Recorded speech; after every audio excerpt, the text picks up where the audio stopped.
Hello and thank you for joining for tonight's stories. I hope you enjoy. The Skinwalker Protocol.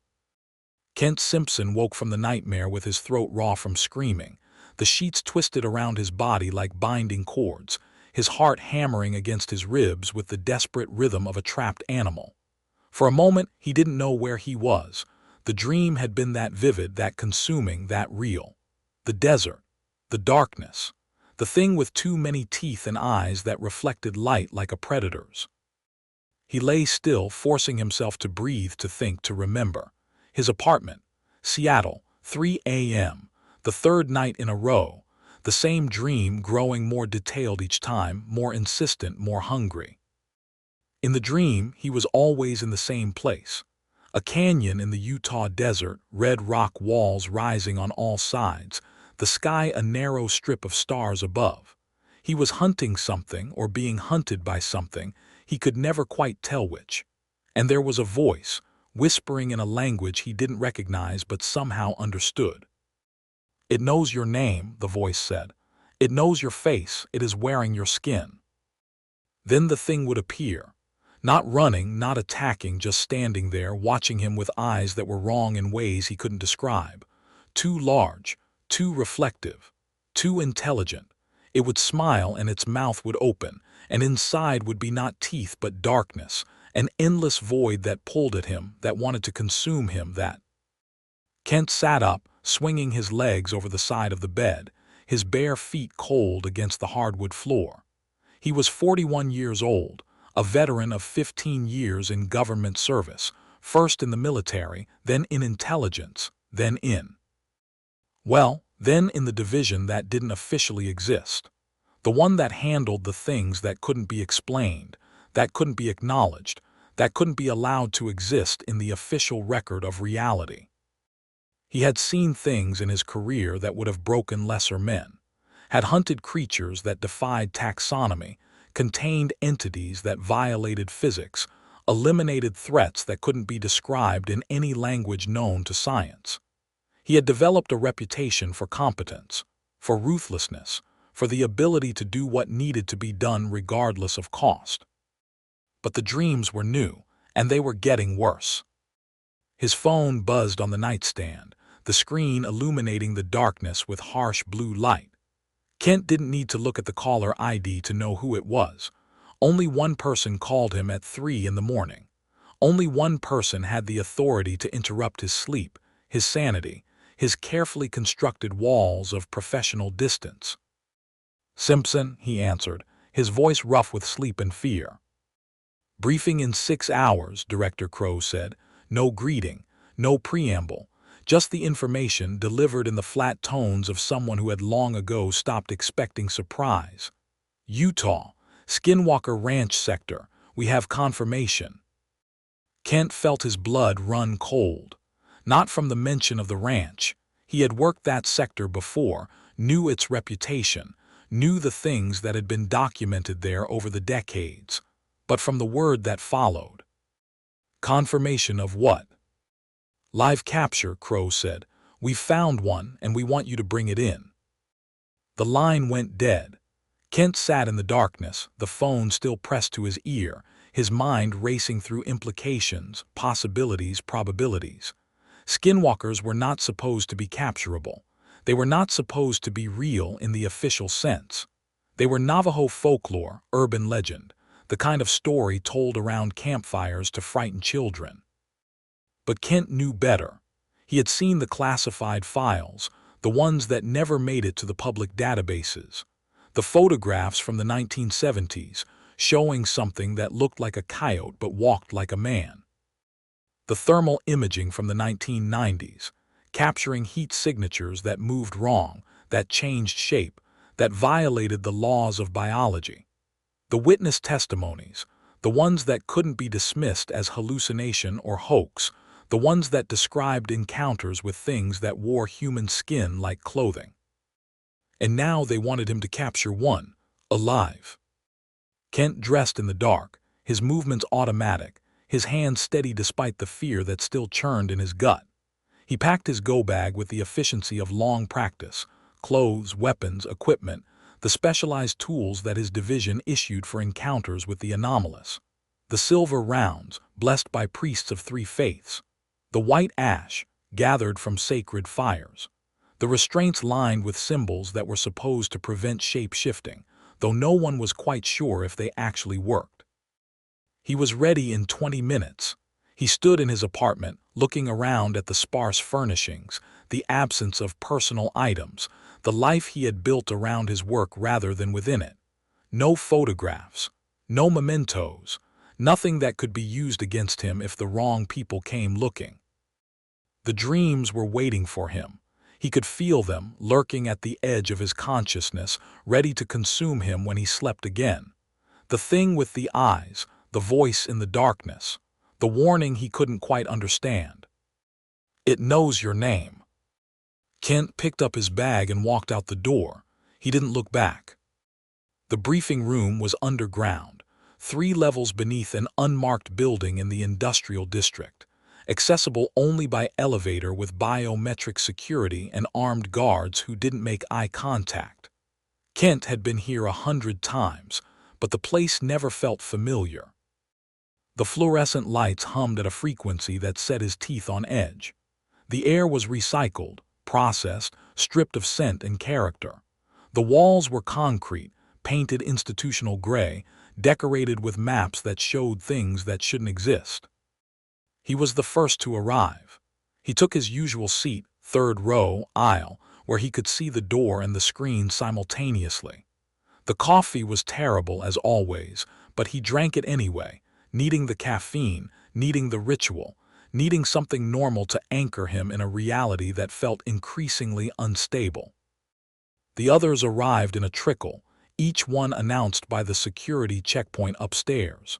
Kent knew some of them, had worked with them on previous operations.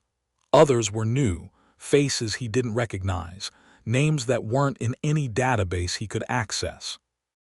Reyes was first. Marcus Reyes, former Army Ranger, former Delta Force, former something else that was still classified even to Kent. He was 35, built like a linebacker, with a face that had been handsome before a roadside bomb in Afghanistan had rearranged his features. He took the seat next to Kent, nodding once in acknowledgement. "Simpson, heard you were on this one." "Reyes, you still don't believe in monsters." Reyes smiled, the expression not reaching his eyes. "I believe in what I can shoot. Everything else is psychology and superstition." "You'll learn," Kent said. "Or I won't. Either way, I'm getting paid." Jenna Cortez arrived next, and Kent felt the room's atmosphere change. She was small, dark, intense, with eyes that seemed to look through surfaces to the structures beneath. She was the team's forensic occultist, a title that meant something different in their division than it did in the civilian world. She didn't study magic. She studied the effects of magic, the residue it left on reality, the patterns it created in probability. She took a seat in the front row, opened her laptop, and began typing without acknowledging anyone.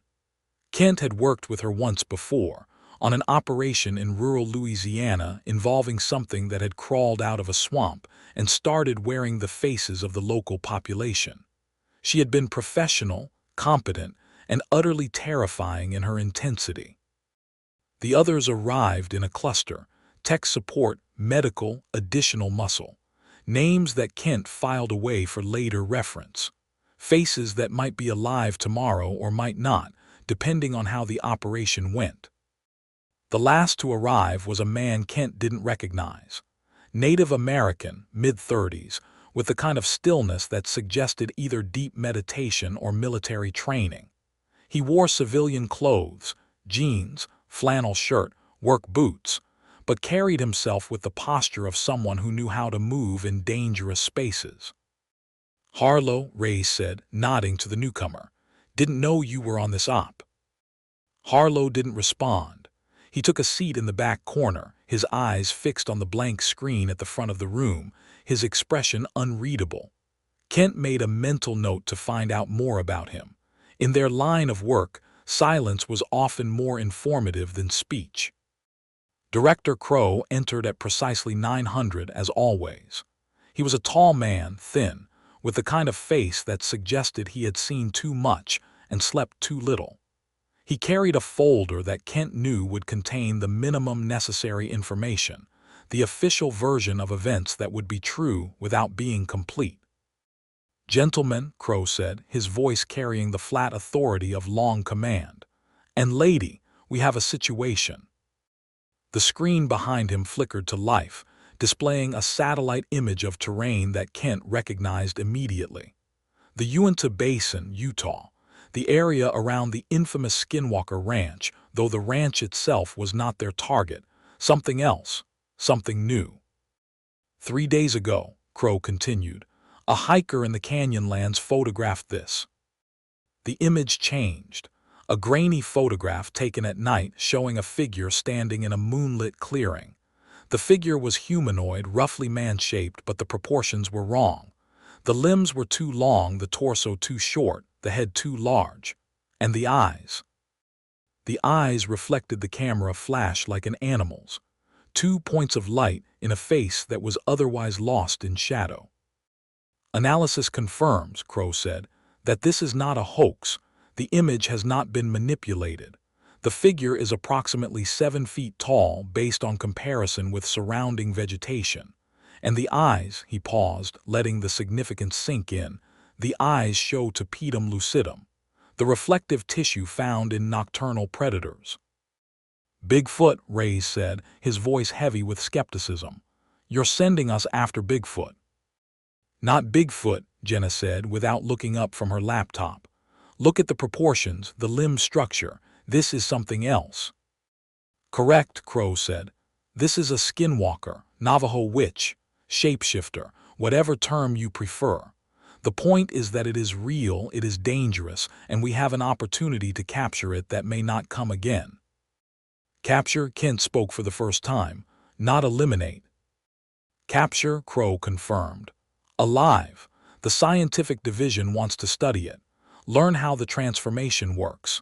Determine if the ability can be," he hesitated, choosing his words carefully, "replicated." Kent felt a chill that had nothing to do with the air conditioning. He had heard rumors about the scientific division, about the experiments they conducted in facilities that didn't exist, on subjects that couldn't be acknowledged. He had always assumed they were just rumors. "The operation is simple," Crow continued, clicking to the next slide.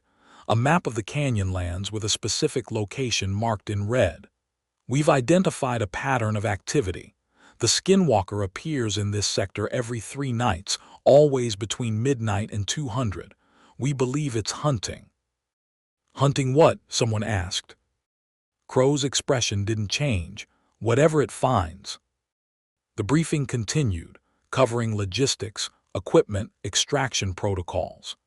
Kent listened with half his attention, the other half focused on Harlow, who had not moved, had not spoken, had not reacted to any of the information being presented.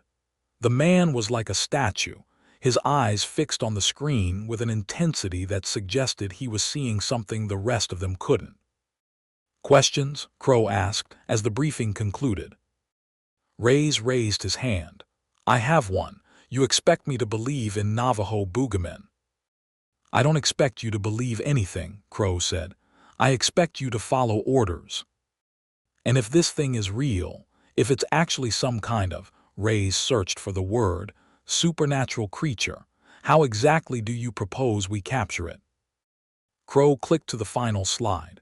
A diagram of a cage heavily reinforced, lined with copper mesh, surrounded by a perimeter of white ash.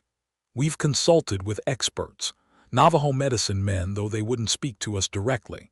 The white ash is a traditional defense. The cage is electrified, 10,000 volts. The mesh creates a Faraday cage, preventing any electromagnetic transmission." "Preventing what?" Kent asked. "Transformation," Jenna said, finally looking up from her laptop. "If the legends are accurate, skinwalkers change shape through some form of electromagnetic manipulation. The cage should prevent that, should keep it locked in whatever form it currently occupies." "Should," Reyes repeated. "That's comforting." "It's the best we have," Crow said. Simpson, you'll lead the capture team. Reyes, your tactical. Jenna, your analysis. Harlow, he paused, looking at the silent man in the back. Harlow is our guide. He knows the terrain. He knows the traditions. He knows what we're dealing with. Harlow stood, his movements fluid and economical. For the first time he spoke, his voice soft but carrying. I know enough to know we shouldn't be doing this. The room went silent. Crow's expression hardened. Your objection is noted. You don't understand, Harlow said. Skinwalkers aren't animals. They're not specimens. He stopped, his jaw tightening. They're dangerous in ways you can't imagine, ways your science can't measure. You think you're hunting something, but you're being allowed to hunt. You're being led. Is that a refusal? Crow asked. Harlow was silent for a long moment. Then he shook his head. No, I'll go. Someone needs to be there who understands what's at stake. Good, Crow said. Wheels up at 1400. You'll be on the ground by 1800, operational by midnight. Any other questions? No one spoke. The room was heavy with unspoken fears, with the weight of what they were about to attempt. Kent looked at the photograph on the screen, at the figure with the reflective eyes, and felt the dream stirring in his memory. The canyon, the darkness, the thing that knew his name. Dismissed, Crow said. The team filed out, each lost in their own thoughts. Kent lingered, waiting until the room was empty except for him and Crow. There's something you're not telling us, he said. Crow didn't deny it. There's always something I'm not telling you. This is different. I've done capture operations before, cryptid containment, anomalous entity extraction. You've never sent me after something like this. Like what? Something intelligent, something that thinks, something that might be smarter than us. Crow was silent for a moment. Then he reached into his folder and withdrew a second photograph, one that hadn't been shown in the briefing. He slid it across the table to Kent. The image showed the same clearing, the same moonlight, but the figure was different, closer, clearer, and in its hand. It was holding something, something that looked like clothing, something that looked like Is that, Kent started. A uniform, Crow finished. Specifically, a park ranger uniform, belonging to Thomas Blackwood, who disappeared from that sector 3 weeks ago. We found his body yesterday, or what was left of it. Kent stared at the photograph. The figure in the clearing was wearing the uniform now, he realized. Wearing it like a costume, like a disguise, like skin. It's learning, Crow said. Adapting, getting better at passing for human. That's why we need to capture it now, before it gets too good, before it walks into a city and disappears. Kent handed back the photograph. And if we can't capture it? Crow's eyes were cold. Then you eliminate it. But Simpson, he leaned forward, his voice dropping to a whisper, try to capture it first.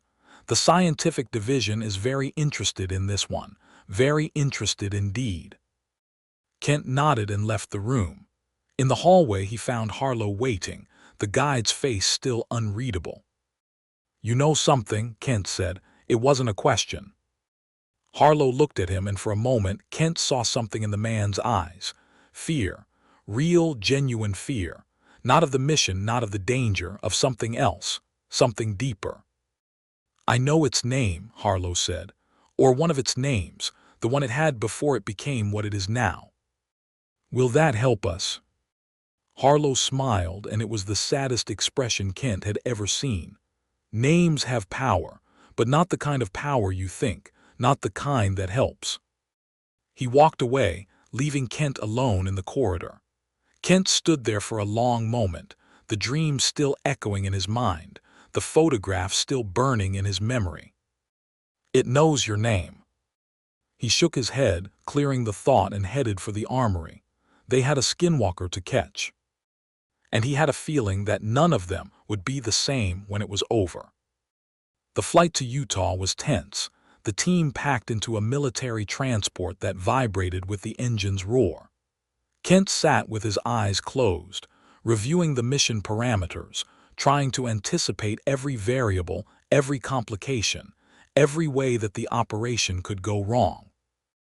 Reyes sat across from him, cleaning his weapons with obsessive precision. The man didn't believe in the mission, but he believed in preparation. Whatever they were hunting, he would be ready to fight it. Jenna worked on her laptop, running simulations, analyzing data, building models of Skinwalker behavior based on fragmentary reports and folklore. She was the only one who seemed genuinely excited, her eyes bright with the prospect of studying something new. Harlow sat alone, staring out the window at the clouds below. He hadn't spoken since the briefing, hadn't interacted with the team, hadn't acknowledged anyone's existence. Kent was starting to wonder if the man was stable enough for this operation. The tech and medical teams sat together, talking in low voices about equipment and procedures. They were support, not combat, and their confidence was the confidence of people who didn't expect to be on the front lines. Kent opened his eyes and looked at his team. 6 people, counting himself, going up against something that had survived for centuries, that had killed countless humans, that wore faces like masks and walked in skins it had stolen. It should have been enough. It would have been enough for any normal target.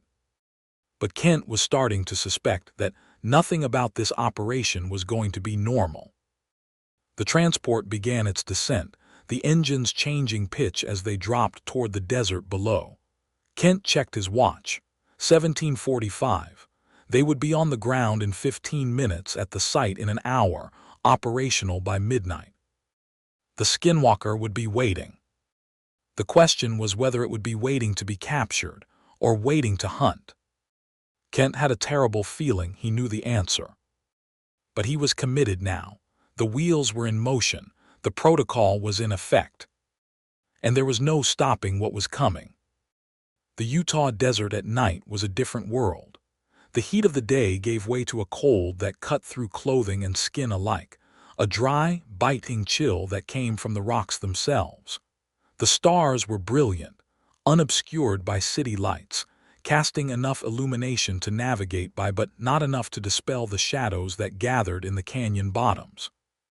Kent's team moved in silence, following Harlow through terrain that seemed designed to break ankles and twist knees. The guide knew paths that didn't appear on any map, routes through the red rock that wound between boulders, and descended into washes with the confidence of long familiarity. They had set up base camp 3 kilometers from the target zone, in a hollow that provided some protection from wind and observation. The cage had been assembled by the tech team, a gleaming structure of steel and copper that looked more like a sculpture than a prison. The white ash had been laid in a perimeter, a circle of protection that Jenna had supervised with religious intensity. The ash must be unbroken, she had said, walking the team through the setup. Any gap, any disruption, and the containment fails. The Skinwalker can cross where the ash is scattered. Cross to do what? Reyes had asked. To kill you, Harlow had answered, his voice flat. To wear you, to become you. Now they were moving toward the hunting ground, the 4-person capture team following Harlow's lead while the support crew remained with the cage. Kent had insisted on a small forward team. Too many people made noise, created confusion, provided opportunities for disaster. 4 was the minimum necessary for the operation. 4 was also, he suspected, more than enough to die. They reached the observation point at 2300, a ledge overlooking the clearing where the Skinwalker had been photographed. Kent set up his night vision scope, scanning the terrain below for any sign of movement. The clearing was empty, the moonlight casting silver across red rock and sparse vegetation. Anything? Reyes whispered. Nothing yet. They waited. The minutes crawled by, each one feeling like an hour. Kent's eyes never left the scope, his finger resting lightly on the trigger of his tranquilizer rifle. The darts were loaded with a custom cocktail, something the lab had developed specifically for anomalous entities. No one knew if it would work. No one knew what work would look like. At 23:45, Harlow stiffened. Something's wrong, he said. What? Kent asked, not looking away from the scope. "Listen." Kent listened. The desert at night was never silent, insects, rodents, the ever-present wind moving through rock and scrub. But now. "It's too quiet," Jenna said, her voice barely audible. She was right. The normal sounds of the desert had stopped. No insects, no wind, no movement. The silence was absolute, pressing against their ears like water pressure at depth. "It's here," Harlow said. "It's close." Kent scanned the clearing, the tree line, the rocks. Nothing, no movement, no heat signature, nothing but moonlight and shadow. Then he heard it.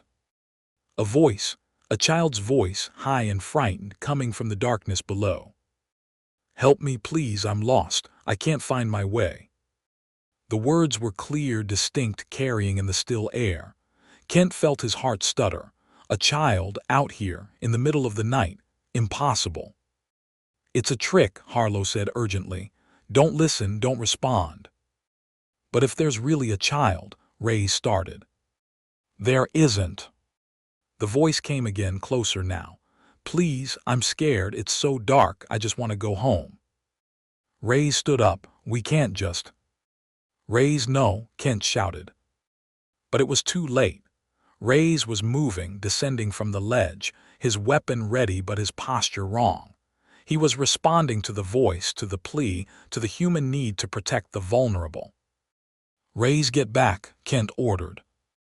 Rays didn't listen. He kept moving, following the voice, disappearing into the shadows between the rocks. "We have to stop him," Jenna said. "No," Harlow grabbed her arm. "We have to stay here, stay together, stay in the light." "But he'll die. He might already be dead." The scream came then, cutting through the night like a blade. It was Rays's voice, but distorted, transformed into something that was part terror, part agony, part something else that Kent didn't have words for. The scream rose and fell, and then cut off abruptly. Silence. Then movement. Fast, blurringly fast, something that crossed the clearing in a heartbeat and was gone. Kent caught a glimpse through his scope. Matted fur, elongated limbs, a face that was wrong in ways his mind couldn't process. And then it was gone, vanished into the rocks, taking whatever was left of Rays with it. "Fall back," Kent ordered, his voice steady despite the terror clawing at his throat. "Now." They retreated, moving as fast as safety allowed, following Harlow's path back toward the camp. Kent brought up the rear, his weapon trained on the darkness behind them, expecting at any moment to feel claws in his back, to hear the sound of pursuit. But nothing came. The desert was silent again, the normal sound slowly returning, as if the Skinwalker had taken what it wanted and was now content to let them go. They reached the camp to find the support crew huddled around the cage, weapons ready, faces pale with fear. "What happened?" the tech lead asked. "We heard a scream." "Rays is gone," Kent said.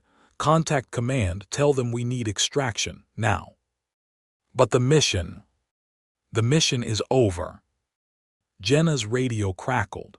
She had been trying to raise Rays to get a status, to confirm what they all knew but didn't want to accept. Now she froze, the blood draining from her face. "What is it?" Kent asked. She held up the radio. Static poured from the speaker, the hiss of electronic noise. But beneath it, faint but distinct, was a voice. Her own voice. "Don't run," it whispered. "Don't run, I'm still here, I'm still." The transmission cut off. Jenna dropped the radio, her hands shaking. "That's impossible," she said. "That's my voice. How does it have my voice?" "It learns," Harlow said. "It adapts, it takes what it needs." "We need to get out of here," Kent said. "Pack up, we're leaving."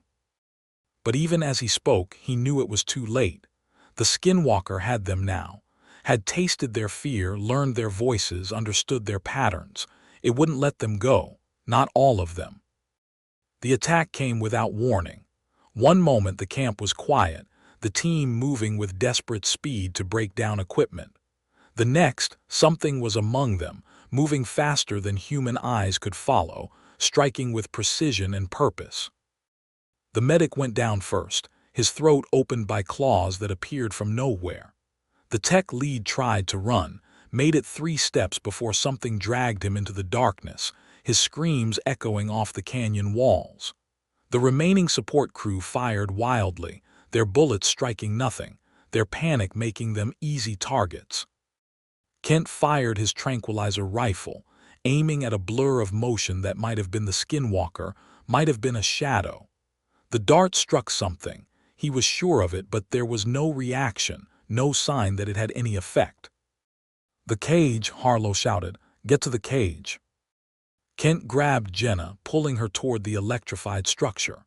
Harlow was already there, standing in the open door, gesturing frantically. They stumbled inside, Kent slamming the door shut, engaging the locks, activating the current. The cage hummed with power. The copper mesh glowed faintly in the darkness.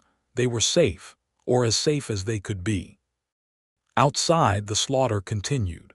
The Skinwalker moved through the remaining team members with surgical precision, killing some, dragging others away into the night.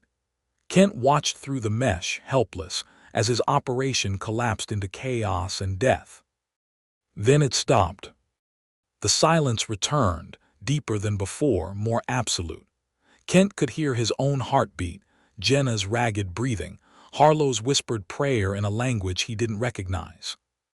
"It's still here," Harlow said. "It's watching." "Why doesn't it attack the cage?" Jenna asked. "Because it knows," Harlow said. "It knows what we want. It's waiting to see what we'll do." Kent looked at the 2 survivors. Jenna, terrified but functioning, her mind already working on solutions, on escape plans, on ways to salvage the mission.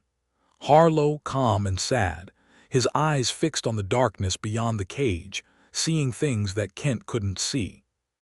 "We need to draw it in," Kent said. "Trap it, that's why we're here."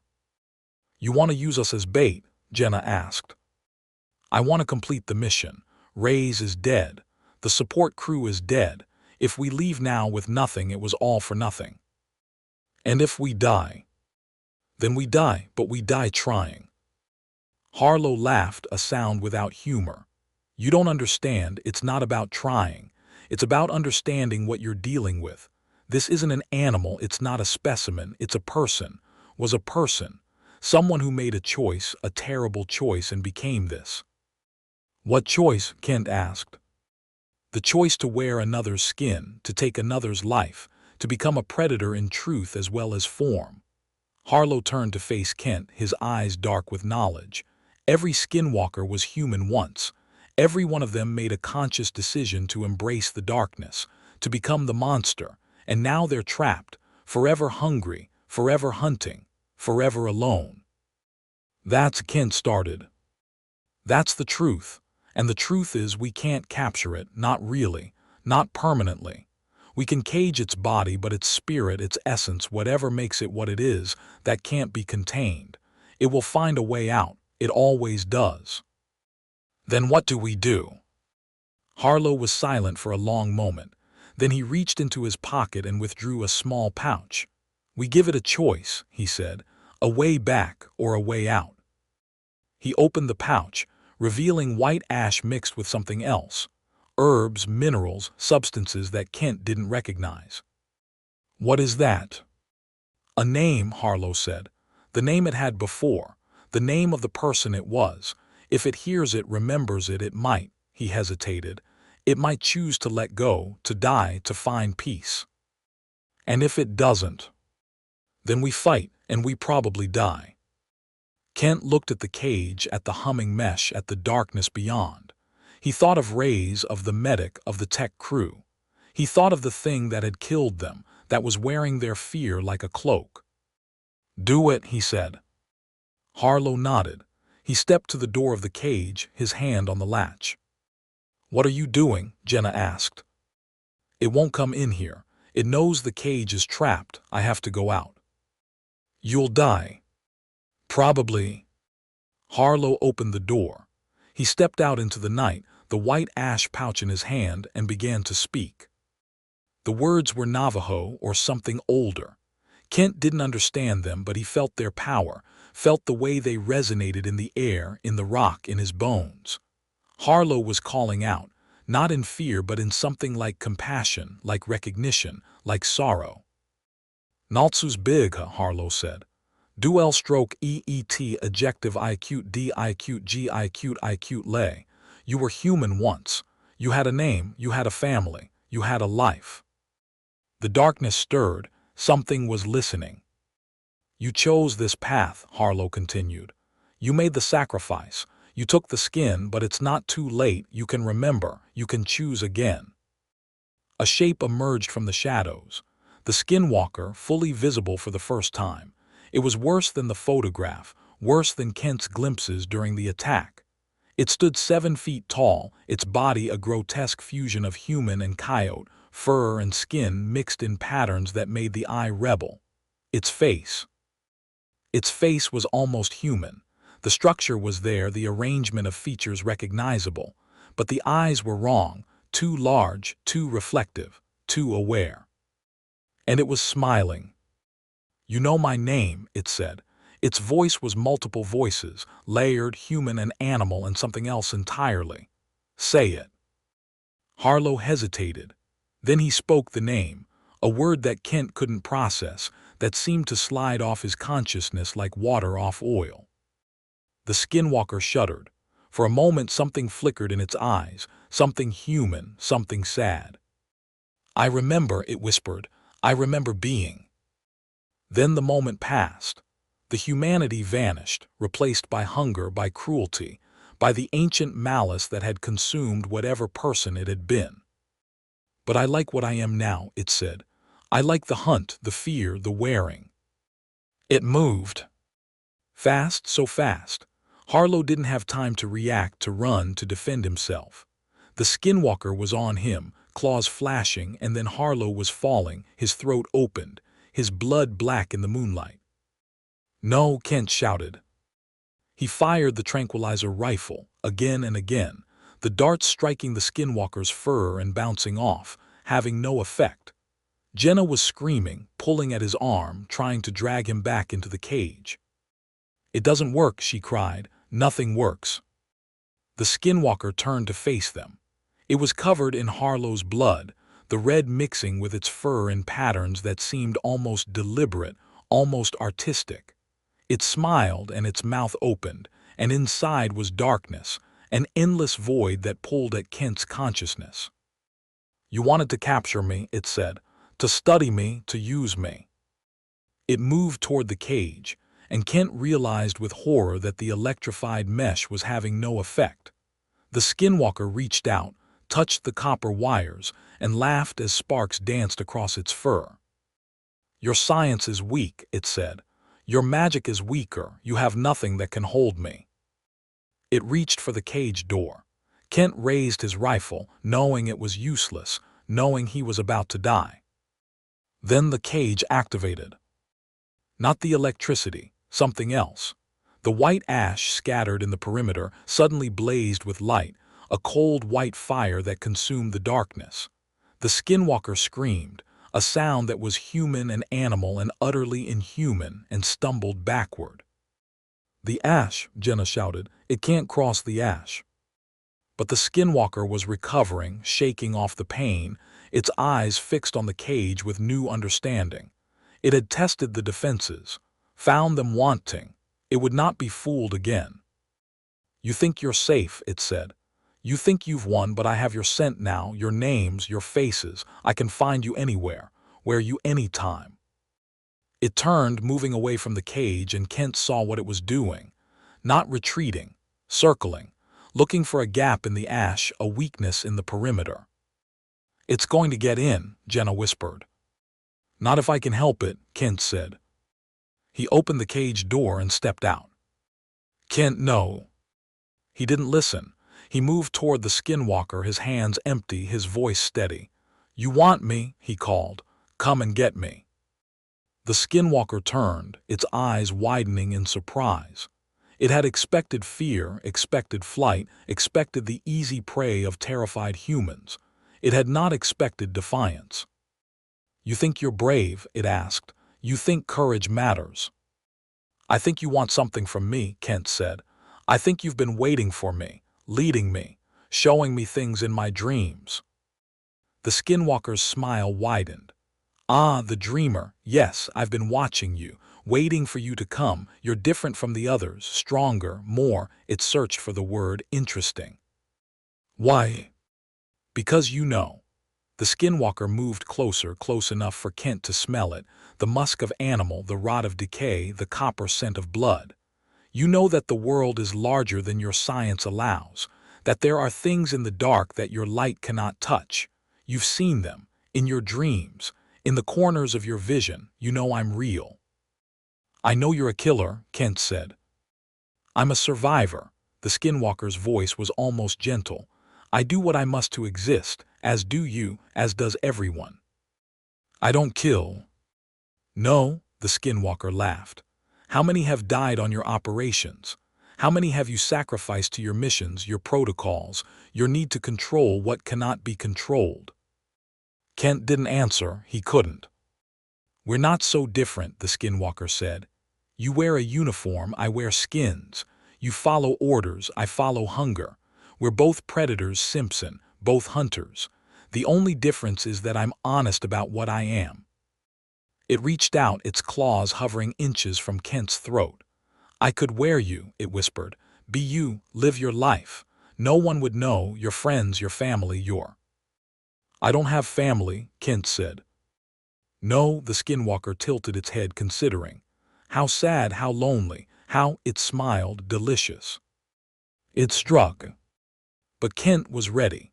He had been ready from the moment he stepped out of the cage, ready for this moment, this attack, this opportunity.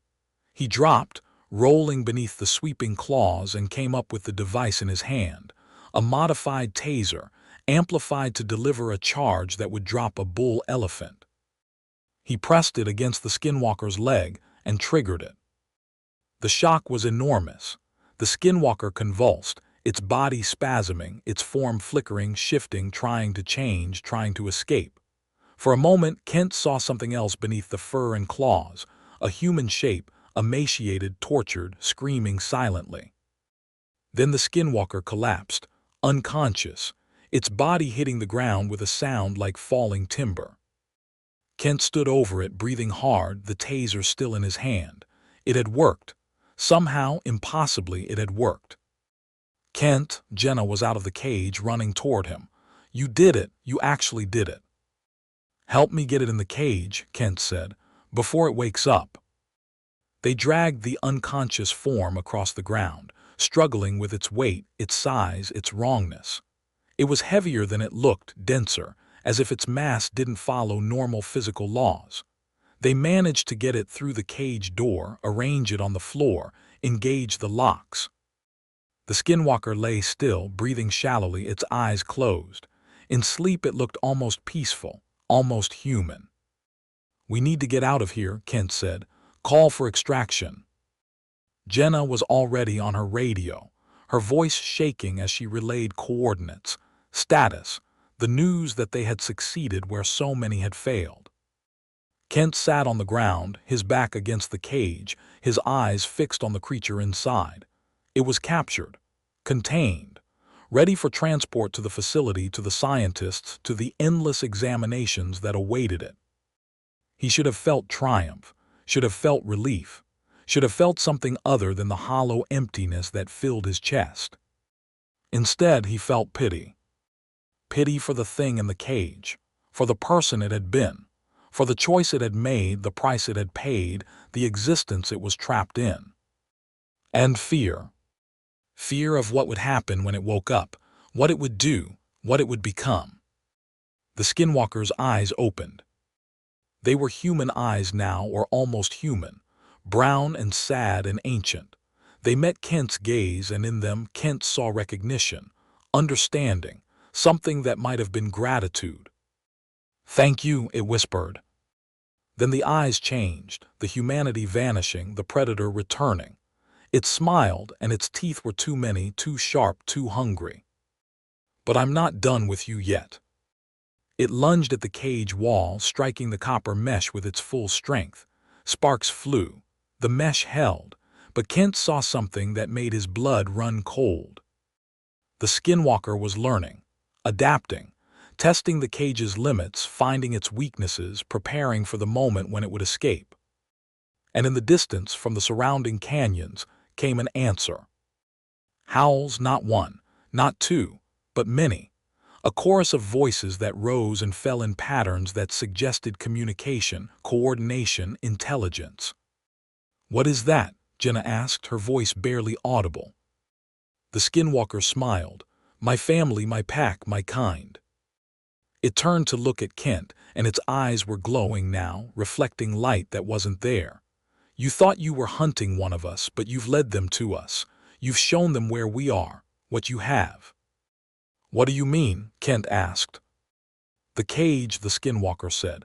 "The ash, your weapons, they know now, they've seen, and they're coming." The howls grew louder, closer. Kent could see shapes moving in the darkness beyond the ash perimeter, shadows that were wrong, that moved with the fluid grace of predators. "How many?" Kent asked. "Enough," the Skinwalker said. "More than enough." The extraction helicopter was still 10 minutes out. The team was down to 2 survivors, surrounded by creatures that wanted to kill them, wear them, become them. Kent looked at Jenna. She was terrified, but she was also ready. Her weapon was raised. Her stance was steady. She would fight to the end. "When the chopper arrives," Kent said, "we grab the cage and run. Don't look back, don't stop." "What about?" "We save what we can. That's the mission. That's always the mission." The Skinwalkers emerged from the darkness. 5 of them. Maybe 6. Massive figures 7 and 8 feet tall, their forms shifting and flowing, never quite stable, never quite real. They moved in unison, surrounding the cage, their heads tilted at identical angles, their eyes glowing with the same hungry light. "They're beautiful, aren't they?" the captured Skinwalker said. "My brothers, my sisters, the ones who chose as I chose, who hunt as I hunt." "They're monsters," Kent said. "We're all monsters," the Skinwalker replied. "Some of us just hide it better." The helicopter appeared, its searchlight sweeping across the canyon, its rotors thundering against the night air. The Skinwalkers didn't flinch, didn't retreat. They watched, motionless, as the aircraft descended. "Go," Kent said to Jenna. "Get the cage hooked up, I'll cover you." "You can't fight them all." "I don't need to fight them, I just need to slow them down." Jenna ran, sprinting toward the helicopter as it touched down. The crew was already moving, lowering cables, preparing to lift the cage. Kent stood his ground, his weapon trained on the circle of Skinwalkers, knowing that if they attacked, he would die. But they didn't attack. They just watched, their heads tilted, their eyes glowing, their silence more terrifying than any threat. The cage was lifted, swinging beneath the helicopter, Jenna climbing aboard. Kent backed toward the aircraft, never turning away from the Skinwalkers, never lowering his weapon. "This isn't over," the captured Skinwalker called out, its voice carrying over the rotor noise. "I'll see you again, Simpson, in your dreams, in your skin." Kent climbed into the helicopter, slamming the door shut. The aircraft lifted, banking away from the canyon, leaving the Skinwalkers behind. But not forgotten. Never forgotten. As they flew toward the facility, toward the scientists and the containment cells and the endless examinations, Kent looked down at the cage swinging below. The Skinwalker was looking up at him, smiling, its eyes glowing in the darkness. It had allowed itself to be captured. Kent was sure of it now. It had wanted to be taken, wanted to see the facility, wanted to learn. And now it was going exactly where it wanted to go. The mission had succeeded. They had captured a Skinwalker, alive. But Kent couldn't shake the feeling that they hadn't won. That they had been played. That the real hunt was only beginning. The facility was called Black Mesa Containment, though no official document would ever acknowledge its existence. Carved into the side of a mountain in rural Colorado, accessible only by helicopter or a single winding road that was closed to all non-essential traffic, it was the place where the government stored the things that couldn't be explained. The entities that violated physics, the creatures that defied biology, the anomalies that threatened the carefully constructed narrative of a rational, understandable world. Kent had been here once before, 5 years ago, for a briefing on something that had been pulled from the depths of the Pacific. He remembered the cold, the silence, the sense of being deep underground, buried alive with things that should not exist. Now he was back, escorting a cargo that was somehow worse. Not because it was more dangerous. The Pacific entity had been capable of destroying cities, but because it was intelligent, because it understood, because it was watching, learning, waiting. The helicopter descended through a camouflaged opening in the mountain, into a cavernous space that had been hollowed out by decades of secret construction. The landing pad was illuminated by harsh lights that cast no shadows, that seemed to flatten reality into 2 dimensions. The cage was lowered gently onto a wheeled platform. Scientists in hazmat suits approached, their faces hidden behind reflective visors, their movements precise and controlled. They didn't look at Kent, didn't acknowledge the blood on his clothes, the exhaustion in his eyes, the horror of what he had seen. They only had eyes for the cargo. "Subject is conscious," one of them said, her voice filtered through the suit speaker. "Vital signs stable. Electromagnetic readings," she paused, checking her instruments, "anomalous, as expected." The Skinwalker lay in the cage, its eyes open, watching the scientists with an expression that might have been amusement. It didn't struggle, didn't rage. It simply observed, cataloging, learning. "Open the secondary containment," a voice ordered over the intercom. Kent recognized it, Director Voss, the head of Black Mesa, a man who had devoted his life to studying the impossible. The cage was wheeled toward a massive door, steel reinforced with concrete, surrounded by warning signs that Kent couldn't read from this distance. The door opened with a hydraulic hiss, revealing a chamber beyond. White walls, bright lights, a single chair in the center surrounded by instruments that Kent didn't recognize. "Transfer the subject," Voss ordered. The scientists moved with practiced efficiency, opening the cage, securing restraints, guiding the Skinwalker toward the chair. It went willingly, almost eagerly, its eyes never leaving Kent's face. "You're making a mistake," Kent said, his voice loud in the cavernous space. Voss appeared on a balcony above, looking down at the scene. He was a thin man, bald, with eyes that held too much knowledge. "Captain Simpson, your report will be taken in due course. For now, I suggest you debrief with your superiors and get some rest. You don't understand what you're dealing with. It's not an animal, it's not a specimen, it's intelligent," Voss finished. "Yes, we're aware. That's precisely why it's so valuable. It's dangerous. Everything here is dangerous. That's why we contain it, study it, learn from it." The Skinwalker was secured in the chair, its limbs restrained, its head immobilized. It should have looked helpless, defeated, but it didn't. It looked like a spider at the center of a web, patient and hungry and utterly in control. "It wanted to be caught," Kent said. "Don't you understand? It let us capture it. It wanted to come here." Voss smiled, a patronizing expression.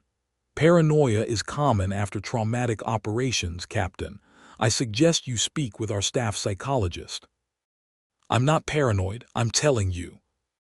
"You're dismissed." The scientists were attaching sensors now, needles and electrodes and devices that Kent couldn't identify. The Skinwalker didn't flinch, didn't react to the invasion of its body. It just kept watching, waiting. "It's not afraid," Kent said, his voice dropping to a whisper. "Look at it, it's not afraid." Voss didn't respond. He had already turned away, already lost interest in the soldier who had delivered his prize. Kent stood in the cavern, watching as the Skinwalker was wheeled into the containment chamber, as the massive door closed behind it, as the lights on the control panel turned from red to green. It was contained, captured, imprisoned. So why did Kent feel like he had just delivered a weapon to the enemy? The debrief took 6 hours. Kent sat in a windowless room, answering questions from faceless voices behind a one-way mirror, recounting every detail of the operation. The approach, the ambush, the deaths of Reyes and Harlow and the others, the capture, the flight. He told them everything, the Skinwalker's words, its intelligence, the way it had allowed itself to be caught, the pack that had watched them leave, that had not pursued, that had simply observed. "You're suggesting the subject intentionally allowed itself to be captured?" the voice asked. "I'm stating it as fact." "And why would it do that?" "To get inside, to learn, to—" Kent hesitated. "To recruit." "Recruit?" "The others, the pack, they didn't attack, they just watched. As if they were," he searched for the word, "as if they were seeing it off, saying goodbye or waiting for it to complete its mission." Silence from behind the mirror. "Then, your psychological evaluation will be scheduled. For now, you're relieved of duty, pending review." "I'm telling you the truth. We're aware of what you're telling us. The question is whether you're capable of distinguishing truth from trauma-induced hallucination." Kent stood, his chair scraping against the floor. "The thing in that cage is more dangerous than you know. If you don't listen to me, people are going to die." "Thank you for your service, Captain. You may go." Kent walked out of the room, out of the building, into the cold mountain air.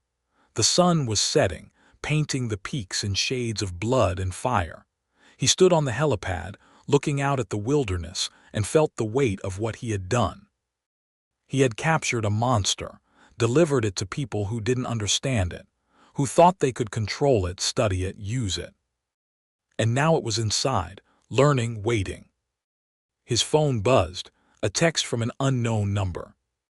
"Dream well, Hunter. I'll see you soon." Kent deleted the message, his hands shaking. It was impossible.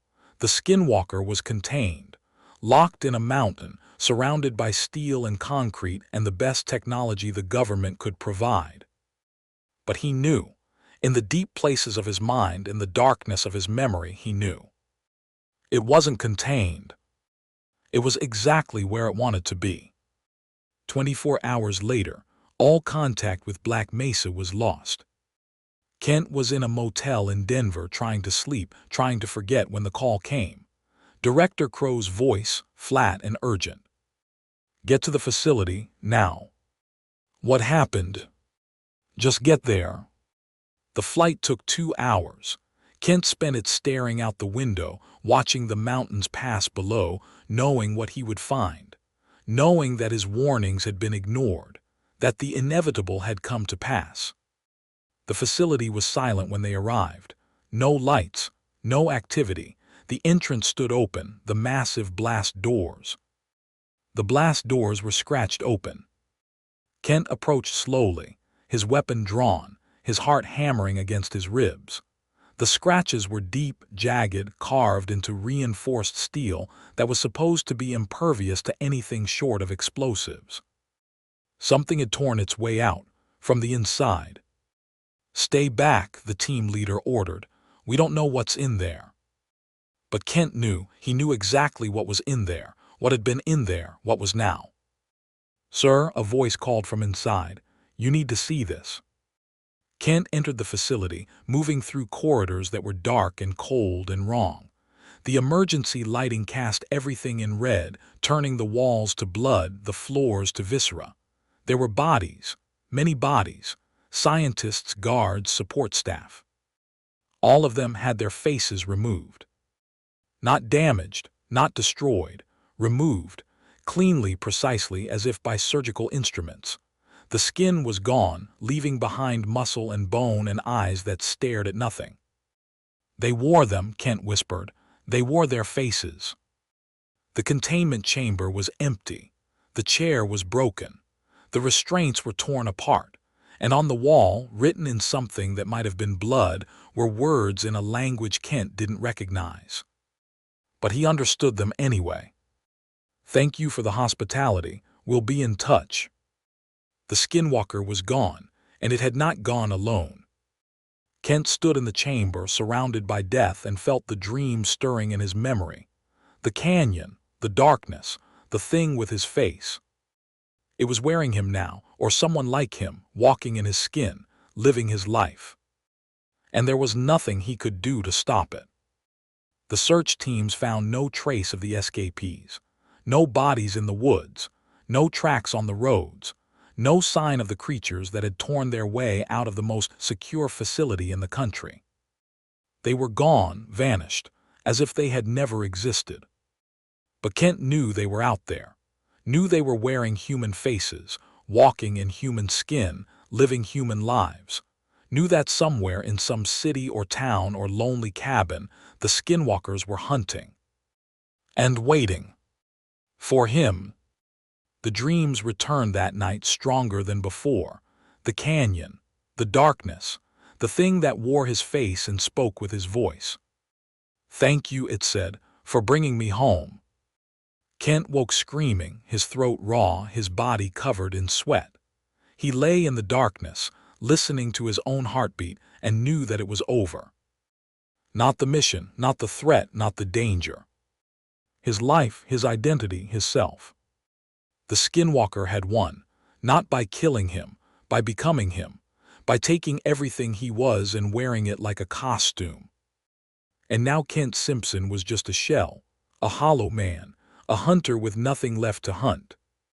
He reached for his phone, intending to call Crow, to report, to demand. The screen was already on, a message waiting. "Don't bother," it read, "I'm already there." Kent looked up. In the mirror across the room, in the darkness, he saw movement, a shape, a figure. It was standing behind him. He spun, weapon raised, but there was nothing there. Just shadows, just darkness, just his own reflection staring back at him with eyes that were wrong. "I'm always here," the mirror said, its lips moving in sync with Kent's thoughts. "In your dreams, in your skin, in your soul." Kent fired. The mirror shattered, glass raining down, his reflection fragmenting into 1,000 pieces.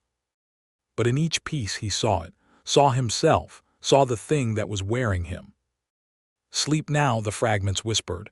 "Rest. When you wake, we'll begin."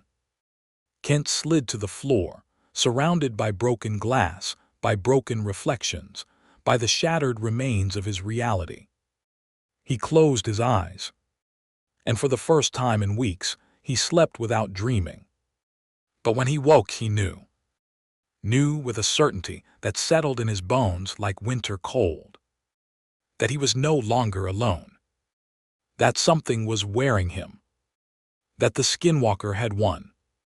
And that the world would never know the difference. The Ash Protocol.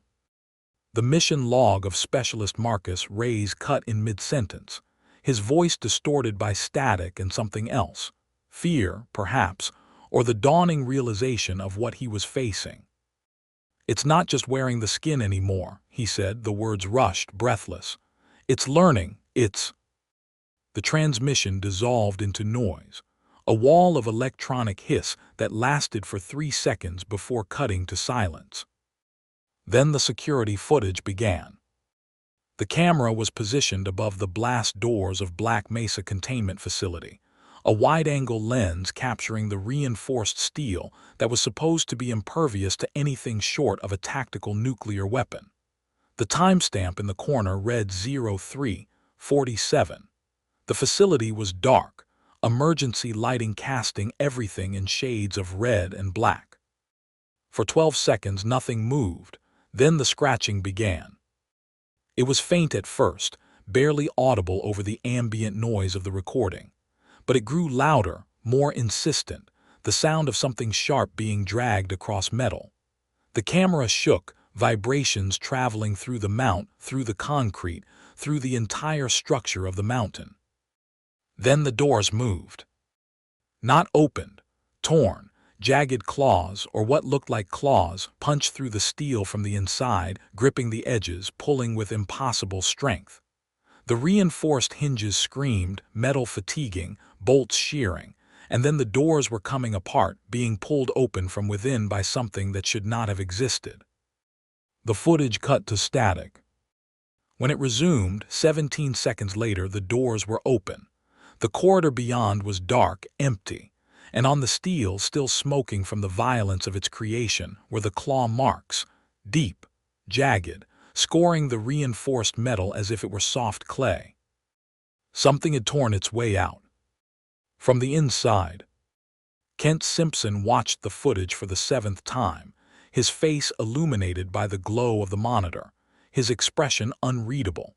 He was 41 years old, a veteran of operations that didn't officially exist, a man who had hunted things that violated the laws of nature and physics and sanity. He had also, 3 weeks ago, delivered one of those things to this very facility, a skinwalker, a Navajo witch, a creature that wore human faces like masks and walked in stolen skins. He had warned them, had told Director Voss that the creature was intelligent, that it had allowed itself to be captured, that it wanted to be here. He had been dismissed, patronized, sent away to debrief and rest and forget. Now the facility was dark, the staff was dead, and the thing he had captured was loose. "You're sure you want to do this?" Director Crow asked. Kent didn't look away from the screen. "I don't have a choice." "You always have a choice." "No," Kent finally turned, his eyes meeting Crow's. "I delivered it. I let it here. Whatever happened in that facility is my responsibility."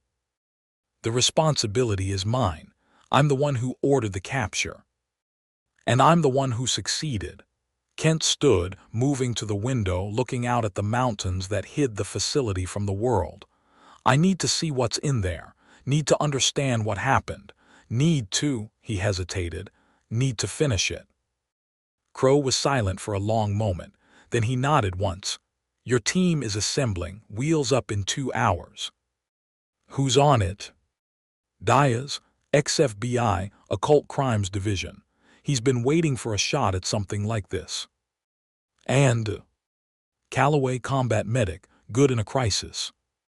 "And?" Crow paused. "Tecumseh, Diné, Navajo." He wouldn't give a last name. Kent turned back from the window. "Navajo. He contacted us, said he knew what was in that facility, said he could help. Or he's one of them, wearing a face. We checked, he's clean, as far as we can tell."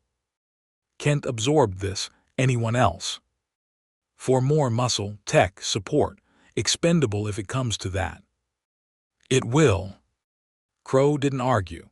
"The facility has been dark for 18 hours. No radio contact, no telemetry, no response to any signal.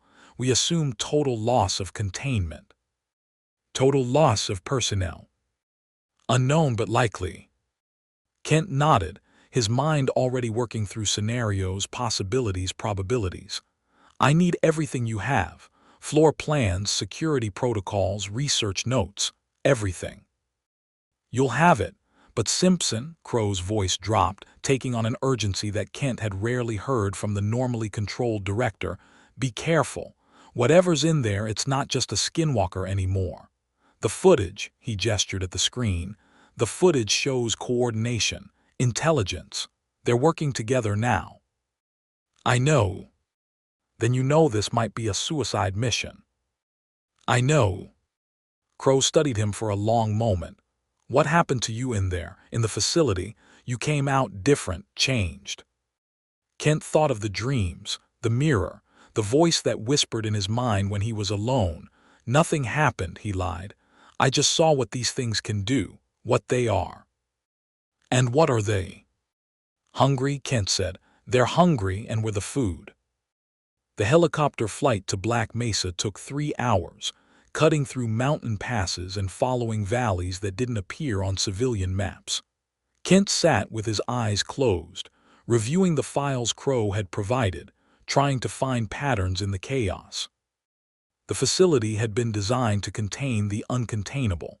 Electrified cells lined with copper mesh, white ash barriers at every entrance, ultraviolet lights that were supposed to prevent transformation, sound dampeners that were supposed to block the telepathic communication that some entities exhibited. It hadn't been enough. had never been enough. The Skinwalker had been in containment for less than 24 hours before the breach.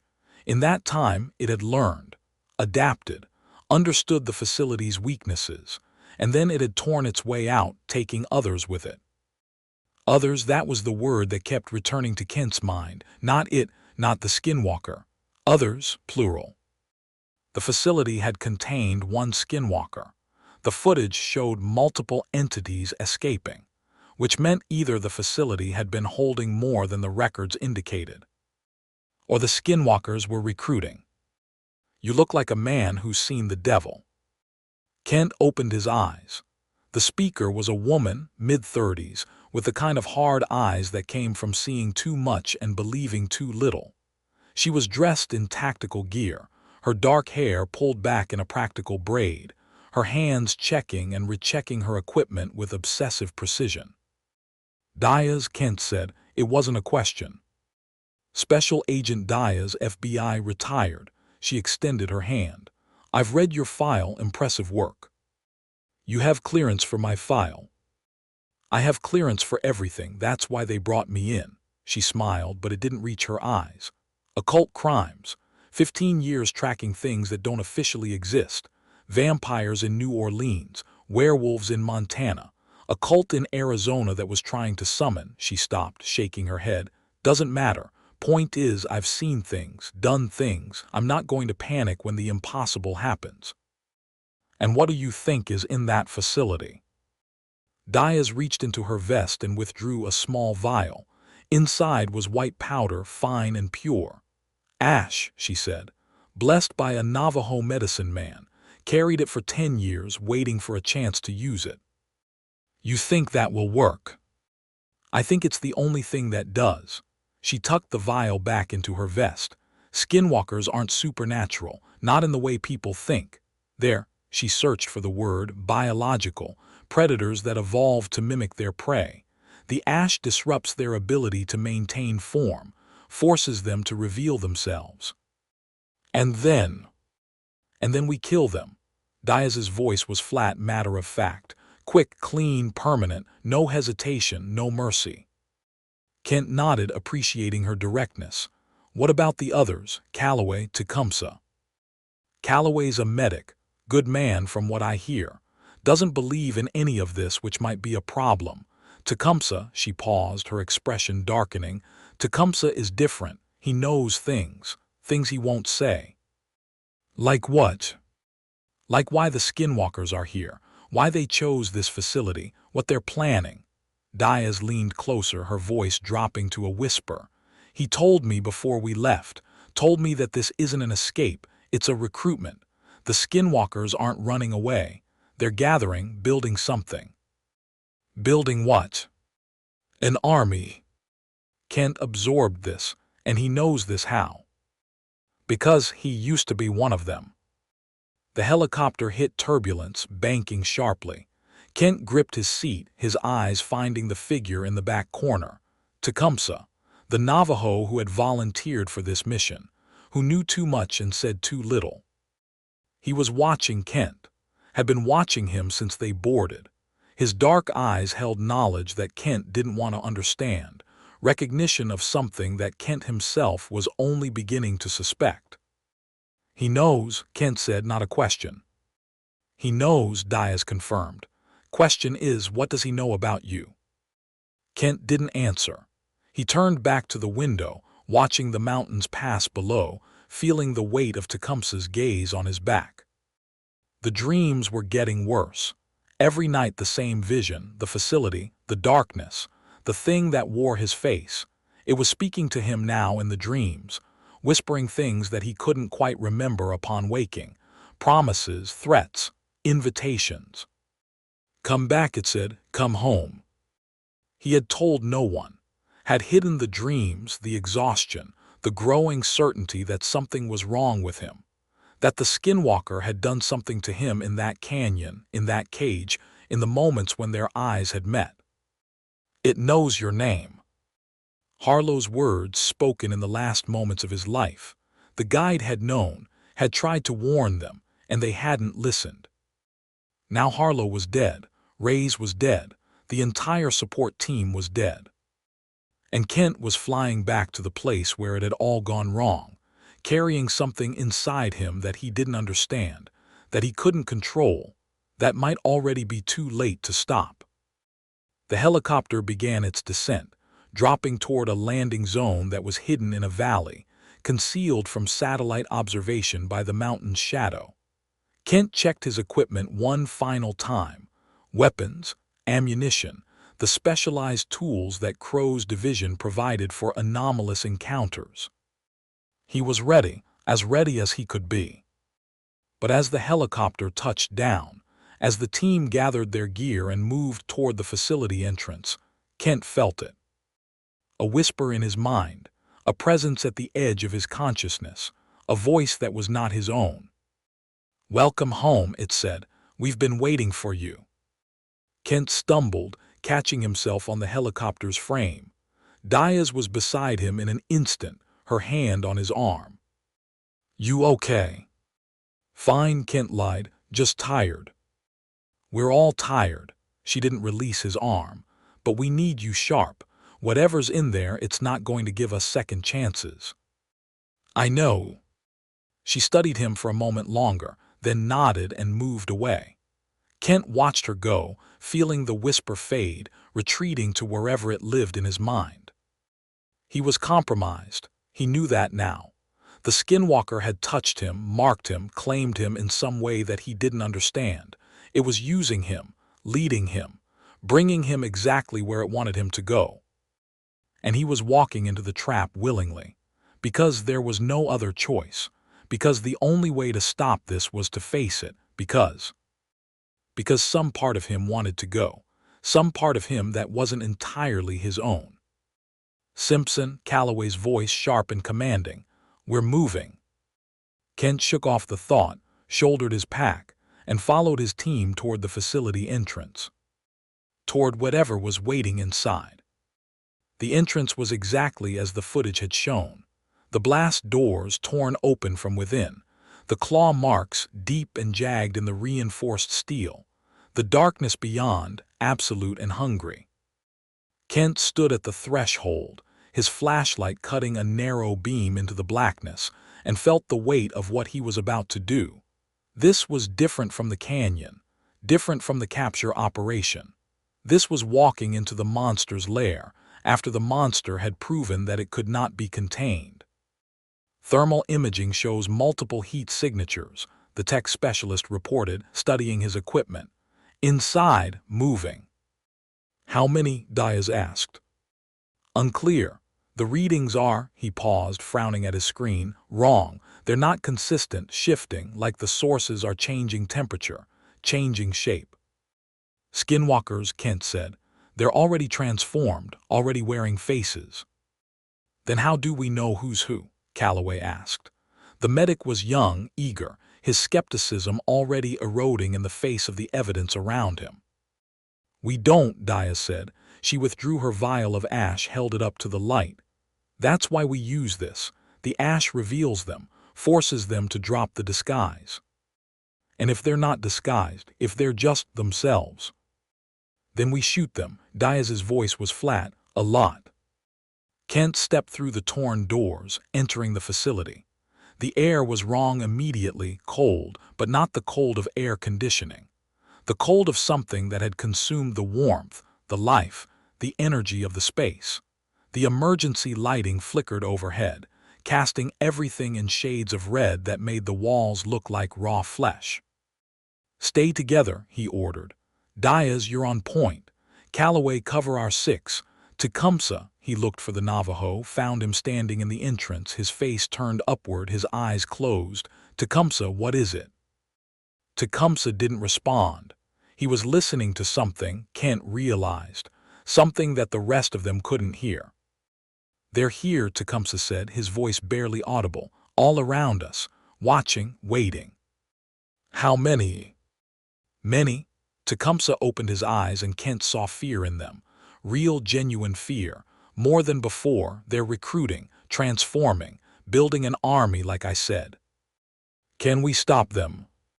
Tecumseh looked at Kent, and in his eyes Kent saw something else. recognition, understanding, knowledge of something that Kent himself didn't know. Not all of them, Tecumseh said, but some, if we're quick, if we're smart, if we're willing to pay the price. What price? But Tecumseh was already moving, walking into the darkness, his steps sure despite the lack of light. Kent followed, his team behind him, their flashlights creating a constellation of beams that did little to dispel the shadows.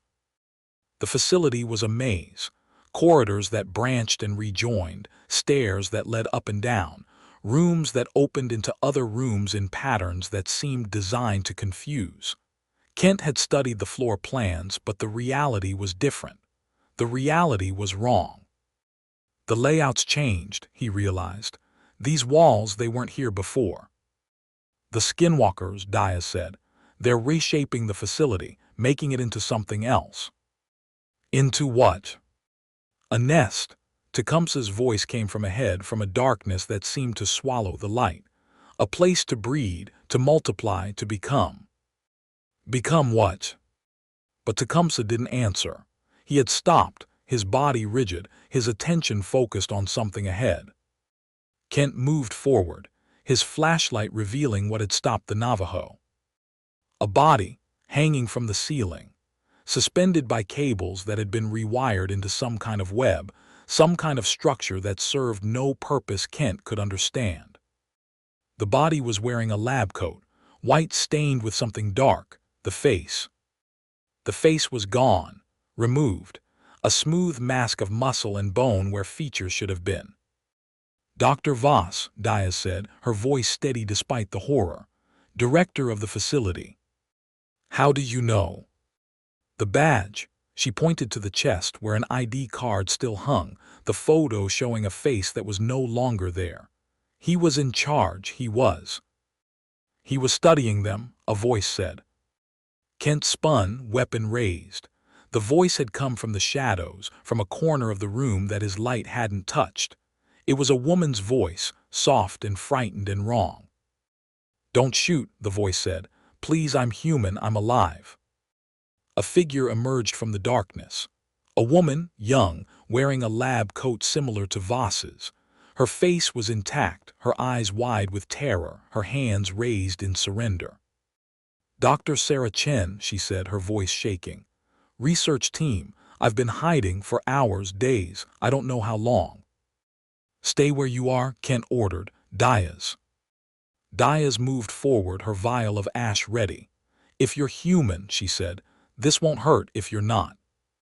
No, please, I'm human, I'm. Diaz threw the ash. It caught the woman in the face, a cloud of white that enveloped her head, that clung to her skin, that. Nothing happened.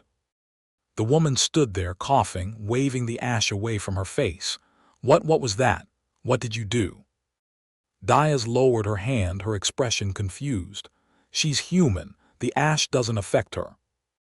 Of course I'm human, Chen said, her voice rising with hysteria.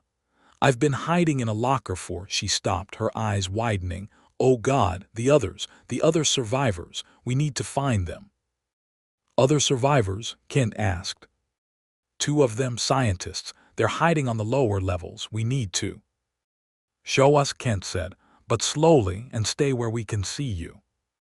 Chen nodded, her whole body shaking. Okay, I'll show you, but we need to hurry. They're hunting. They're always hunting. She moved toward a door, her steps unsteady, her fear palpable. Kent followed, his weapon trained on her back, his mind racing through possibilities. She could be real, a genuine survivor, traumatized but alive. Or she could be wearing a face, a skinwalker in disguise, leading them into a trap. The ash had proven nothing. Diaz had said it herself. The ash revealed skinwalkers, forced them to drop their disguise, but Chen had been unaffected, which meant she was human. Unless the skinwalkers had evolved, unless they had found a way to resist the ash, unless. Kent, Tecumseh's voice soft in his ear. The Navajo had moved beside him, his mouth close to Kent's ear. Don't trust her. The ash reveals what they are, but they're learning, adapting, becoming better at hiding. Tecumseh's breath was warm against Kent's skin. She might not know, might not realize. They can wear faces without knowing they're wearing them. The person might still be in there somewhere, buried deep. What do we do? Watch, wait, and be ready. Chen led them through the facility, down stairs that seemed to descend forever, into levels that weren't on any official schematic. The air grew colder, the darkness deeper, the sense of wrongness more intense. How far? Kent asked. Not far, just. Chen stopped, her body going rigid. Oh God. She was staring at something ahead, something in the darkness. Kent raised his light. The corridor ended in a door, a heavy steel door like all the others, but this one was covered in symbols, drawn in something dark, something that smelled of copper and salt. Blood. What is this? Diaz asked. The containment cell, Chen whispered, where they kept it, where they studied it. The Skinwalker. Yes. Chen turned to face them, and in the red emergency light her face looked wrong, the proportions slightly off, the smile too wide, and where it learned, where it became, where it. She lunged. Fast, so fast, her hand, no, her claw sweeping toward Kent's throat. He stumbled back, firing, the bullet striking her chest, her shoulder, her face. But she didn't fall. She kept coming, her body shifting, changing, the human mask dropping away to reveal the thing beneath. Fur and bone and too many teeth. Eyes that reflected the light like a predator's. Run, Tecumseh shouted. But there was nowhere to run. The corridor was narrow, the stairs behind them, the door ahead covered in blood symbols that seemed to pulse with their own light. Diaz was firing, her weapon emptying into the creature, the bullets having no effect. Calloway was screaming, backing away, his medical training useless against this. Kent raised his weapon, aiming for the eyes, the only vulnerable spot he knew. The Skinwalker, Chen, whatever was left of her, paused. It smiled, its mouth opening to reveal the darkness within. Welcome home, it said, in a voice that was Chen's and something else's and Kent's own, whispering from his memories. We've been waiting. Then it attacked. And the real nightmare began. The thing that had been Dr. Chen moved with a speed that shouldn't have been possible. Kent fired, his bullets striking home, but the Skinwalker didn't slow. It was on him in an instant, claws flashing, and only Tecumseh's intervention saved his life. The Navajo moved like water, flowing around the attack, his hand striking the creature's throat with a precision that spoke of long training. The Skinwalker staggered, choking, its form flickering between human and monster, unable to maintain its shape under the assault. The ash, Tecumseh shouted, use the ash. Diaz was already moving, her second vial in hand. She threw it, the white powder exploding in a cloud that enveloped the struggling creature. The effect was immediate. The Skinwalker screamed, a sound that was human and animal and utterly inhuman, its body convulsing, its form destabilizing. For a moment, Kent saw what lay beneath, not the monster but the person. A woman, young, terrified, her eyes meeting his with a plea for mercy. Then she was gone, and the monster returned, collapsing to the floor, its body going limp. Is it dead? Calloway asked, his voice shaking. No, Tecumseh said, just stunned. The ash disrupts their ability to maintain form, it doesn't kill them. Then how do we kill them? Fire, Diaz said. Complete immolation, or, she looked at Tecumseh, there are other ways, older ways. Later, Kent said, we need to move. That scream will have alerted every Skinwalker in the facility. She said there were survivors, Calloway said, other scientists. She lied, Tecumseh said, or she believed what she was told. The Skinwalkers use their hosts, wear them. Sometimes the host is still aware, still conscious, trapped in their own body while the monster controls it. Kent thought of the dreams, the voice in his mind, the thing that whispered to him in the darkness. Was that what was happening to him? Was he still himself, or was something wearing him, using him, leading his team into a trap. "We need to find the survivors," he said, pushing the thought aside. "If there are any." "And if there aren't?" Diaz asked. "Then we document what happened, and we burn this place to the ground." They moved deeper into the facility, leaving the stunned Skinwalker behind. The corridors grew more twisted, more wrong, as they descended. Walls that should have been straight curved in impossible angles. Stairs that should have led down instead led up. Doors opened into rooms that were larger on the inside than the outside. "The Skinwalkers are reshaping reality," Jenna said. She had been quiet since the attack, her scientific mind struggling to process what she was seeing. "They're not just wearing faces. They're wearing spaces, wearing the facility itself." "That's impossible," Calloway said. "Everything here is impossible." Diaz checked her weapon, reloading with practiced efficiency. "Get used to it." They found the first body on level 3.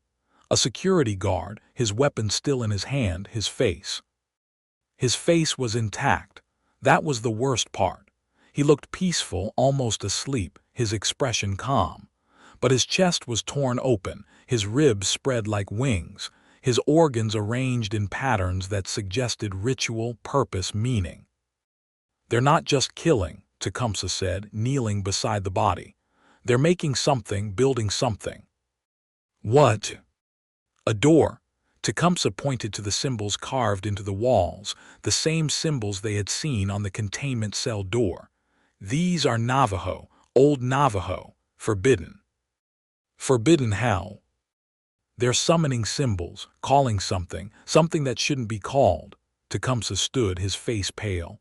"The Skinwalkers aren't just recruiting, they're opening a way, a path for something else." "Something else?" Kent asked. "What could be worse than Skinwalkers?" Tecumseh turned to face him, and in his eyes Kent saw ancient terror. "The things that made them, the things that taught them, the old ones from before." "Before what?" "Before everything." The lights flickered. The emergency red dimmed, brightened, dimmed again. And in the darkness between, Kent heard movement, footsteps, many footsteps approaching from all directions. "They're here," Tecumseh whispered. "How many?" "Too many." The Skinwalkers emerged from the shadows, not attacking, not rushing, just appearing as if they had always been there, watching, waiting. 5 of them. 10. More. Filling the corridor, blocking every exit, their amber eyes reflecting the emergency light in patterns that suggested intelligence, coordination, hunger. "Don't move," Kent ordered, his voice steady despite the terror clawing at his throat. "Don't run. Running triggers the chase instinct." "Then what do we do?" Calloway asked. "We talk." Kent stepped forward, his hands raised, empty. "I know you can understand me. I know you're intelligent." The Skinwalkers didn't respond. They just watched, their heads tilted at identical angles, their silence more terrifying than any threat. "We can make a deal," Kent continued. "A truce. You let us leave, we don't come back, we seal this place, forget it exists." One of the Skinwalkers moved forward. It was larger than the others, its fur darker, its eyes brighter. When it spoke, its voice was multiple voices, layered, human and animal and something else. "You want a bargain," it said, "with us, after what you did. I captured one of you, I know, but I'm offering." "You offered hospitality." The Skinwalker's mouth opened, revealing teeth that were too many, too sharp. "You brought us to this place, showed us your secrets, your weapons, your weaknesses." "That wasn't." "You gave us everything we needed." The Skinwalker moved closer, close enough for Kent to smell it. The musk of animal, the rot of decay, the copper scent of blood. "And now we are grateful." "Grateful." "For the gift." The Skinwalker reached out, its claws hovering inches from Kent's face. "For the hunter who led us home." Kent felt it then. The presence in his mind, the voice that had been whispering to him for weeks. It was stronger here, more present, as if the facility itself amplified it. Yes, the voice said, not in his mind now but in his ears, in the Skinwalker's voice, in the air itself. You feel it, the connection, the bond, you belong to us now. No, Kent said, but the word was weak, uncertain. Yes. The Skinwalker's eyes bored into his, and Kent saw himself reflected there, saw his own face, his own expression, his own fear. You wear us, we wear you. We are the same, Hunter, the same hunger, the same need. I'm nothing like you. Liar. The Skinwalker smiled, and its smile was Kent's smile, the expression he saw in mirrors, the one he used when he was hunting, when he was focused, when he was dangerous. You hunt, you kill, you wear faces. The only difference is that we are honest about what we are. Kent, Diaz's voice sharp and urgent. Don't listen to it. But Kent couldn't look away. The Skinwalker's eyes held him, trapped him, showed him things he didn't want to see. His own reflection, but wrong, changed. The face was his, but the eyes were amber. The smile was his, but the teeth were too many. This is what you are becoming, the Skinwalker whispered. What you have always been, what you will be. No. Yes. The gunshot was deafening in the confined space. The Skinwalker staggered, its head snapping back, a hole appearing in its forehead. It didn't fall, didn't die, but the spell was broken. Kent stumbled back, gasping, his mind clearing. Diaz stood behind him, her weapon smoking. I said don't listen to it. You can't kill us with bullets, the Skinwalker said, its voice unchanged despite the wound in its head. We are beyond death, beyond pain, beyond. Tecumseh moved. Fast. Faster than Kent had seen anyone move. He was among the Skinwalkers in an instant, his hands moving in patterns that Kent couldn't follow, his voice rising in a chant that hurt to hear. The Navajo words cut through the air like blades. The Skinwalkers recoiled, hissing, their forms flickering, destabilizing. Tecumseh moved among them like a dancer, like a warrior, like a priest, and where he touched them they burned.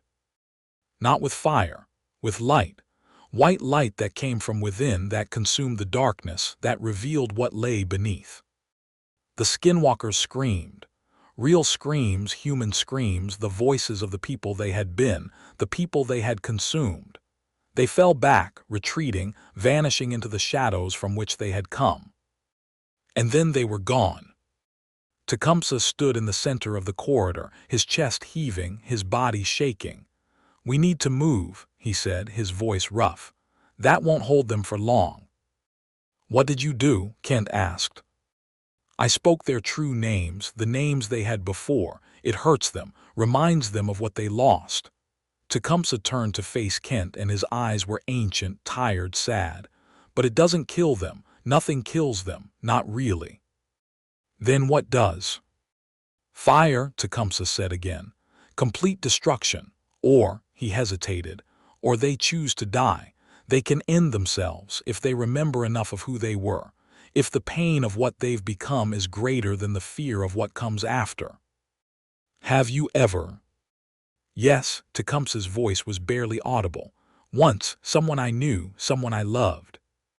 He didn't elaborate, he didn't need to. Kent understood. The silence, the knowledge, the weight Tecumseh carried, it all made sense now. Let's find the survivors, Kent said. Then we end this. They continued deeper, following the trail of blood and symbols, the evidence of the Skinwalkers' work.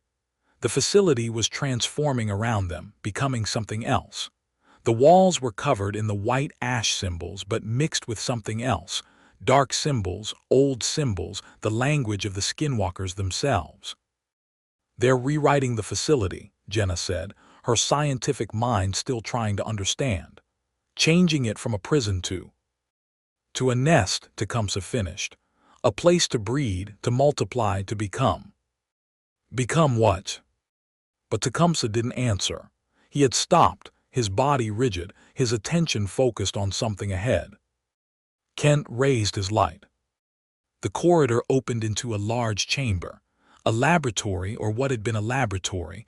Now it was something else, something worse. The room was filled with cocoons, dozens of them, hanging from the ceiling, attached to the walls, arranged in patterns that suggested purpose, meaning, ritual. They were made of skin. Human skin, stretched and stitched and somehow alive, pulsing with a rhythm that suggested heartbeat, breath, life. "Oh God," Calloway whispered, "what are they?" "New skinwalkers," Tecumseh said. "Being born, made, created." "From what?" "From the staff, the scientists, the guards." Tecumseh moved among the cocoons, his face twisted with horror and pity. "They're using them, transforming them, making more of themselves." "Can we stop it?" Kent asked. "Fire," Diaz said. "Burn them, all of them." "But the people inside are already dead." Tecumseh's voice was gentle but firm. "What's in these cocoons isn't human anymore. It's something new, something worse." "How do you know?" "Because I've seen it before." Tecumseh turned to face them, and in his eyes Kent saw memories that no one should have to carry. "In my village, when I was a child, a skinwalker came, took my sister. 3 days later she came back, but it wasn't her, it was wearing her, using her, and she was still in there somewhere screaming." "What did you do?" "What I had to." Tecumseh's hand found a pendant at his neck, a small leather bag that Kent hadn't noticed before. "I learned, from the elders, from the medicine men, how to fight them, how to kill them, how to free the ones they wear." "And your sister?" "She's at peace now." Tecumseh's voice was steady but his hands shook. "But the price was high. The knowledge I carry, it's not meant for outsiders, it's dangerous, taboo." "But you're here, helping us." "Because this is worse." Tecumseh gestured at the cocoons, at the facility, at everything. "They're not just wearing faces anymore. They're making faces, creating new skinwalkers from the people they capture, building an army, and if they succeed—" "What?" "Then no one is safe. Anywhere they'll spread, multiply, consume, until there's nothing left but them." Kent looked at the cocoons, at the pulsing skin, at the horror of what was being created here. "Then we burn it, all of it." "The survivors," Calloway started. "If there are any, we'll find them. But this," Kent gestured at the chamber, "this ends now." They set the charges with grim efficiency, placing explosives among the cocoons, preparing to destroy the laboratory and everything in it. The skinwalkers didn't interfere, didn't attack. They were elsewhere, Kent knew, doing something else, preparing for something worse. "Charges set," Diaz reported. 5-minute timer. "Then we move," Kent said. "Find the survivors, get to the extraction point, and blow this place to hell." They ran, through corridors that shifted and changed, that seemed to resist their passage, through shadows that moved independently of light, through a facility that was no longer entirely real, no longer entirely physical. They found the survivors on level 5. 2 scientists huddled in a locker, their faces pale, their eyes wide with trauma. "Dr. Voss," one of them asked, his voice shaking. "Is Dr. Voss?" "Dead," Kent said. "Along with most of the staff. We're here to get you out." "But the skinwalkers are everywhere, we know, come on." They helped the scientists to their feet, supporting them as they stumbled through the facility. The charges would detonate soon. They needed to be clear of the blast zone. "It knows your names," one of the scientists said, his voice distant, dreamy. "It knows all your names. It told me, while I was hiding. It whispered through the walls." "What knows our names?" Kent asked. "The first one, the one you captured, the one that started all this." The scientist turned to face Kent, and his eyes were wrong, too bright, too aware. "It knows you especially, Captain. It wears your face in its dreams." Kent felt the presence in his mind stir, the voice that had been whispering to him for weeks. It was stronger now, more present, as if the scientist's words had given it power. "Yes," the voice said. "I know you, I am you, we are the same." "Shut up," Kent whispered. "Kent," Diaz looked at him, concern in her eyes. "You okay?" "Fine, just move. We need to move." They reached the stairs, began the climb toward the surface. The charges would detonate in 2 minutes. They needed to be higher, needed to be clear, needed to. The explosion came early. Not from their charges, from somewhere else. Somewhere deeper. The facility shook, concrete cracking, dust falling from the ceiling. The lights went out completely, plunging them into darkness. "What was that?" Calloway shouted. "The Skinwalkers," Tecumseh said. "They've triggered something, a collapse. They're sealing the lower levels." "Sealing us in." "Sealing something in or out." Tecumseh's voice was grim. "They're not running, they're preparing for something worse." "What could be worse than this?" But Tecumseh didn't answer. He was moving again, pulling them forward toward the surface, toward escape. They burst from the facility into cold mountain air, the helicopter visible in the distance, its rotors spinning. They ran toward it, the scientists supported between them, their lungs burning, their bodies screaming. Behind them the facility rumbled. The charges detonated, a series of explosions that shook the mountain. Fire erupted from the entrance, from the windows, from the very rock itself. But it wasn't enough. Kent knew it as he ran. The Skinwalkers were still in there, still alive, still preparing. They reached the helicopter, throwing the scientists inside, climbing in after them. The pilot didn't wait for orders, lifting off immediately, banking away from the burning mountain. Kent looked back. The facility was engulfed in flames, smoke rising into the night sky. It should have been over, should have been finished. But in the fire and the smoke he saw shapes, figures, standing at the entrance, watching the helicopter flee. They weren't burning, they weren't dying, they were just watching. And they were smiling. "It's not over," Tecumseh said, his voice barely audible over the rotor noise. "It's just beginning." Kent closed his eyes, feeling the presence in his mind, the voice that was his own and not his own. "Welcome home," it whispered. "We'll see you soon." The helicopter flew into the night, leaving the burning facility behind. But Kent knew, with a certainty that settled in his bones like winter cold, that he would be back. That they all would be back. That the Skinwalkers were not finished with them. Not by a long shot.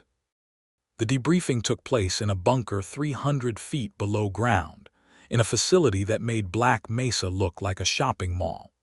Kent sat in a room with walls that were supposedly shielded against every form of surveillance, every type of psychic intrusion, every possible method of communication.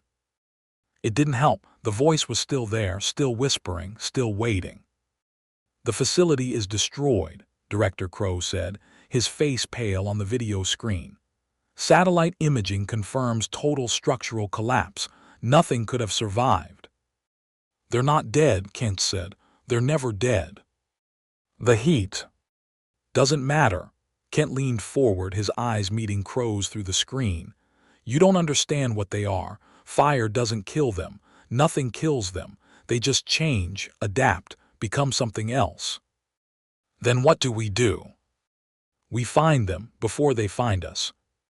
The survivors, the 2 scientists they had rescued, were being treated in the facility's medical wing. One of them had stopped speaking entirely, his eyes fixed on some point in the distance, his body rigid with terror. The other had talked endlessly about what he had seen in the facility's depths. "They're recruiting," he had said, his voice a monotone. "Not just wearing, making, creating new ones from the people they catch. And they're learning, getting smarter, better at hiding, better at being us." "How many?" Kent had asked. "Dozens, maybe more. They have the scientist had paused, his eyes focusing for a moment. "A nursery, a place where they make new ones. We found it. Level 10. But we couldn't," he had stopped, his body shaking. "We couldn't stop them." Level 10. The lowest level of the facility, the place where they had kept the Skinwalker, where they had studied it, where it had learned. "We need to go back," Kent said now to Crow. "Before they spread, before they multiply." "The facility is destroyed." "The building is destroyed. The Skinwalkers are still there, in the ruins, in the tunnels, in the caves beneath." "How do you know?" Because I can feel them. Kent touched his head, his fingers pressing against his temple. They're in here, in my mind. They've been there since the canyon, since the capture. They're using me, leading me, showing me what they want me to see. Crow was silent for a long moment. You're compromised. I know. Then you can't go back. You're a liability, a security risk. I'm the only one who can find them. Kent's voice was steady, certain. They've marked me, connected to me. I can feel where they are, what they're doing. And if they take you, wear you, use you against us, then you kill me. Kent met Crow's eyes. No hesitation, no mercy, just end it. Crow studied him for a long moment. Then he nodded. You have 24 hours. Assemble your team. Do whatever you need to do. But Simpson, his voice dropped, taking on an urgency that Kent had rarely heard. If you can't stop them, if you can't contain them, then you do whatever it takes to make sure they don't spread. Understood. And Simpson. Yes. Don't come back if you're wearing one of them. We won't be able to tell the difference, and we won't take the risk. The screen went dark. Kent sat in the silence, feeling the presence in his mind. It was stronger now, more present. The Skinwalker, his Skinwalker, the one he had captured, the one that had marked him, was waiting, watching, planning. You're going to die, the voice whispered. All of you. Maybe, Kent said aloud, but I'm taking you with me. The voice laughed, a sound like breaking glass, like tearing flesh, like the end of the world. We'll see, it said, we'll see. The team assembled in the hangar. Diaz, her vials of ash replenished, her eyes hard with determination. Calloway, the medic, his skepticism finally shattered, replaced by a desperate need to understand. Tecumseh, silent as always, his knowledge heavy on his shoulders. And 4 others, soldiers, expendables. They didn't know what they were facing, and Kent didn't have time to explain. The facility is destroyed, Kent said, his voice carrying over the rotor noise. But the Skinwalkers are still there, in the ruins, in the caves beneath. We go in, we find them, we end them. How? One of the soldiers asked. If fire doesn't work. Fire works, Tecumseh said. It just doesn't kill them, it drives them out, forces them to change, to reveal themselves. Then what kills them? Tecumseh looked at Kent, and in his eyes Kent saw the answer. The truth, Tecumseh said, the memory of who they were, the pain of what they've become. That's not, the soldier started. It's the only way, Kent interrupted. We find their true names, the names they had before, we speak them, we make them remember, and then, he hesitated, and then we give them a choice. What choice? To die, or to live with what they've become. The soldiers didn't understand. Kent could see it in their faces, but they were soldiers. They followed orders. They didn't need to understand. The helicopter lifted off, carrying them back to the mountain, to the ruins, to the final confrontation. The facility was worse than Kent had imagined. The explosion had collapsed the upper levels, but the lower levels, the levels where the Skinwalkers had made their nest, were still intact, accessible through cracks in the rock, through tunnels that shouldn't have existed, through paths that seemed to lead deeper with every step. They descended in silence, their flashlights cutting narrow beams through the darkness. The air was thick with smoke and dust, and something else, something musky and wild that made Kent think of fur and forest floors. They're close, Tecumseh whispered. I can feel them. How many? Diaz asked. All of them. They found the first Skinwalker on level 7. It was wearing the face of a soldier, one of the team that had been lost in the first operation. It smiled at them, its eyes reflecting the light like a predator's. Welcome back, it said. We've been waiting. Diaz threw her ash. The Skinwalker recoiled, its form flickering, but it didn't retreat. It stood its ground, fighting the disruption, maintaining its shape through sheer will. You're getting stronger, Kent said. We're learning, the Skinwalker smiled. Your weapons, your defenses, your fears, we know them all now. Then you know we're going to stop you. You can't stop what's already happened. The Skinwalker gestured around them at the ruins, at the darkness. We're already out, already spread, already. Tecumseh moved, fast, his hand striking the Skinwalker's throat, his voice rising in the Navajo chant that had worked before. But this time the Skinwalker was ready. It caught Tecumseh's wrist, its strength inhuman, its grip crushing. Old words, it hissed. Old magic, but we're older now, stronger. It threw Tecumseh across the corridor, the Navajo hitting the wall with a sound of breaking bone. He slid to the ground, motionless. Tecumseh, Calloway ran to him, his medical training taking over. He's dead, the Skinwalker said, or will be soon, just like all of you. Kent fired. His bullet struck the Skinwalker's chest, its head, its face. It staggered but didn't fall, just kept smiling. Bullets can't kill us, it said. Nothing can kill us. We're beyond death, beyond pain, beyond. Your name, Kent said. I know your name. The Skinwalker paused. For the first time, Kent saw uncertainty in its eyes. You don't. David Chen. Kent spoke the name clearly, firmly, with all the force of his will behind it. Born 1987, died 2019, became what you are now. The Skinwalker staggered. Its form flickered, the soldier's face dissolving, revealing something beneath, something human, something terrified. How it whispered. I know all your names. Kent moved closer, his voice dropping to a whisper. I've been in your mind just like you've been in mine. I know who you were, what you lost, what you became. Stop. David Chen. Kent spoke the name again, and the Skinwalker convulsed, its body racked with spasms. Remember who you were. Remember what you lost. Remember. I remember. The Skinwalker's voice was human now, desperate, terrified. I remember everything, the pain, the hunger, the need. I can't stop it, I can't. You can. Kent reached out, his hand touching the Skinwalker's face. You can choose to end it, to find peace. How? Let go. Kent's voice was gentle, almost tender. Stop holding on, stop being what you've become, just let go. The Skinwalker, David Chen, looked at him, and in its eyes Kent saw the person it had been, the human it had been, the life it had lost. I'm sorry, it whispered. I'm so sorry. Then it let go. The transformation was instantaneous.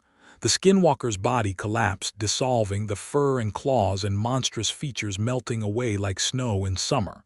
What was left was a man, young, terrified, dead. David Chen lay on the concrete, his eyes open, his face peaceful, finally at rest. One down, Kent said, his voice rough. Dozens to go. They fought their way deeper, through Skinwalkers that were stronger, smarter, more prepared than before. Kent used their names, the knowledge he had gained from his connection to them, to force them to remember, to choose, to die. But it was getting harder. The Skinwalkers were learning, adapting, finding ways to resist the names, to hold onto their monstrous forms, to fight the truth of what they had become. They're evolving, Diaz said, as they paused to reload, to rest, to prepare for the next wave. Getting better at being monsters. Or better at being human, Kent said. That's the real danger, if they learn to pass completely, to hide what they are. Then we'll never find them, never stop them. Exactly. They reached level 10, the lowest level, the place where it had all begun. The chamber was larger than Kent remembered. The Skinwalkers had expanded it, reshaped it, transformed it into something that was part laboratory, part temple, part nest. The cocoons hung from the ceiling, dozens of them, pulsing with life. And in the center, on a throne of bone and skin, sat the first Skinwalker. The one Kent had captured. It was wearing Kent's face. Welcome home, it said, its voice Kent's voice, its smile Kent's smile. I've been waiting for you. You're wearing me, Kent said. I'm becoming you. The Skinwalker stood, moving with Kent's grace, Kent's confidence. We've been connected since the canyon, since the capture, since you looked into my eyes and saw what I am. I saw a monster. You saw yourself. The Skinwalker moved closer, circling Kent like a predator. We're the same, Hunter, the same hunger, the same need, the same willingness to do what must be done. I'm nothing like you. Liar, the Skinwalker stopped, its face inches from Kent's. You hunt, you kill, you sacrifice others for your mission. The only difference is that I'm honest about what I am. Then be honest now. Kent met its eyes, his own reflection staring back at him. Tell me your name, your real name, the name you had before. The Skinwalker smiled. I don't remember, I've been this for so long. Everyone remembers. Kent's voice was gentle, insistent. Deep down, in the places you don't go, the places you hide from, everyone remembers who they were. And if I remember, then you choose to keep being this, or to end it. The Skinwalker was silent for a long moment. Then it spoke, its voice changing, becoming something else, something older, something human. Thomas, it whispered, Thomas Blackwood. The park ranger, Kent said, the one who disappeared 3 years ago. I was, the Skinwalker's form flickered, the Kent mask dissolving, revealing something beneath. A man, middle-aged, tired, terrified.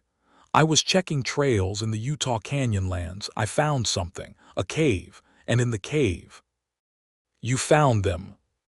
They found me. Thomas Blackwood looked at Kent, and in his eyes Kent saw 3 years of horror, 3 years of hunger, 3 years of being something else. They offered me a choice, to die or to become. I chose. You chose to live. I chose wrong. Blackwood's body was shaking, his form unstable, flickering between human and monster. I didn't know, didn't understand. The hunger never stops. The need never ends. I've killed so many, worn so many faces, become so many people. And every time, he stopped, his voice breaking, every time I'm still in here, screaming, watching, unable to stop. You can stop now, Kent said. You can choose. To die. To rest. Blackwood looked at him, and in his eyes, Kent saw the weight of what he had become, the burden of the lives he had taken, the horror of the existence he had chosen. I'm tired, Blackwood whispered, so tired. Then let go. I don't know how. I do. Kent reached out, his hand touching Blackwood's face. I've been in your mind, I know how you hold on, how you maintain the form, how you resist the truth. Then show me. Kent closed his eyes. He reached into the connection that had been forged in the canyon, the bond that had been created when he captured this creature, when he looked into its eyes and saw himself. He found the place where Blackwood held on, the knot of will and hunger and fear that kept him anchored to this existence. And he helped him untie it. Let go, Kent whispered. Stop holding on, stop being what you've become, just be. Blackwood's body relaxed. The tension drained away. The monstrous features melted, dissolving, leaving only the man. Thank you, Blackwood whispered. Thank you. Then he was gone. His body collapsed, empty, the life finally released from the prison of flesh and hunger. Kent stood over him, breathing hard, his mind reeling from the connection, the intimacy, the horror of what he had just done. Is it over? Diaz asked. Kent looked around the chamber. The cocoons were still pulsing. The other Skinwalkers were still out there, still hunting, still wearing faces. No, he said, it's not over. Then what do we do? We burn it. Kent reached into his pack, withdrew the incendiary charges. All of it, the cocoons, the nest, everything. But the people inside are already dead. Kent's voice was hard, final. What's in those cocoons isn't human anymore. It's something new, something worse. We burn it now. They set the charges with grim efficiency, placing them among the cocoons, the throne, the symbols carved into the walls.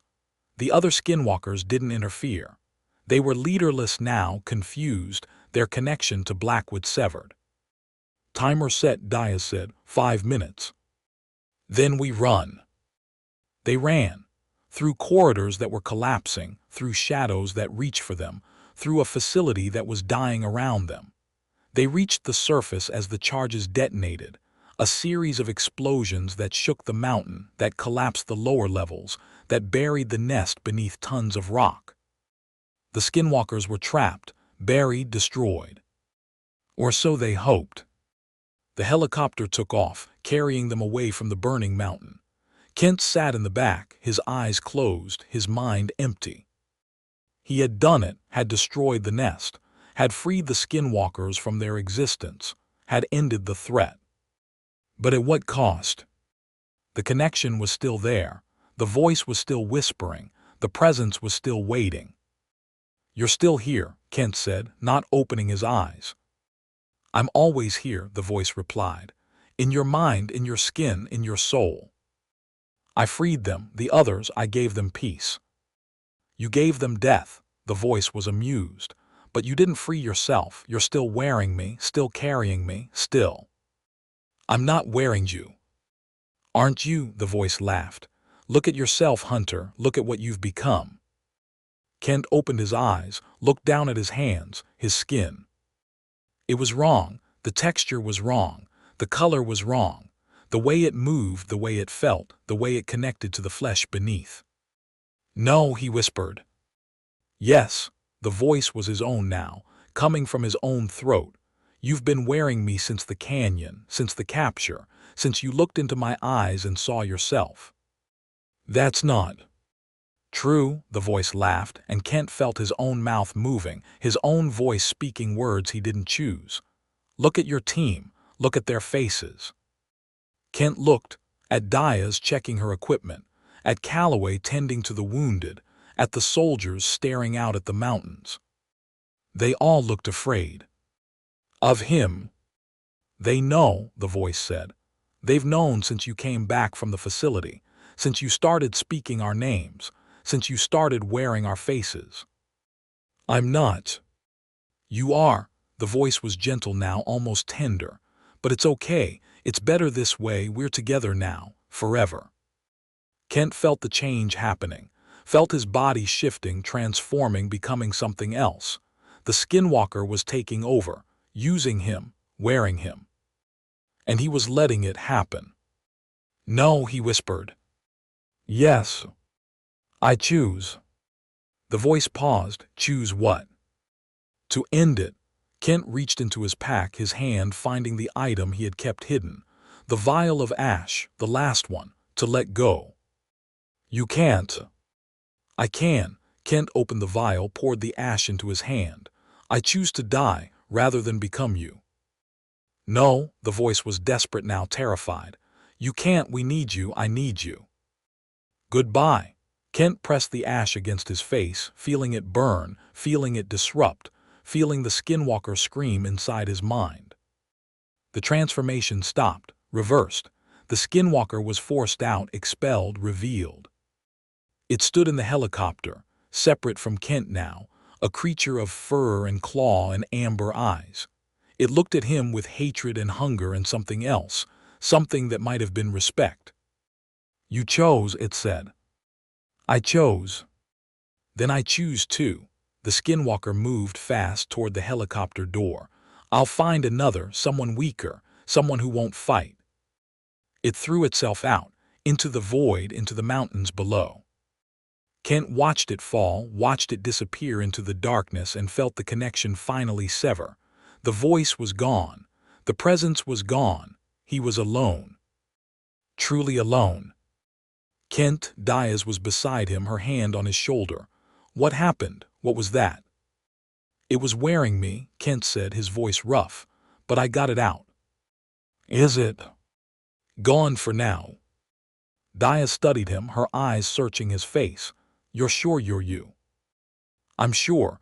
Kent managed a smile, though it felt strange on his face. "I'm me, finally." The helicopter flew on, carrying them back to civilization, back to safety, back to a world where monsters were just stories. But Kent knew.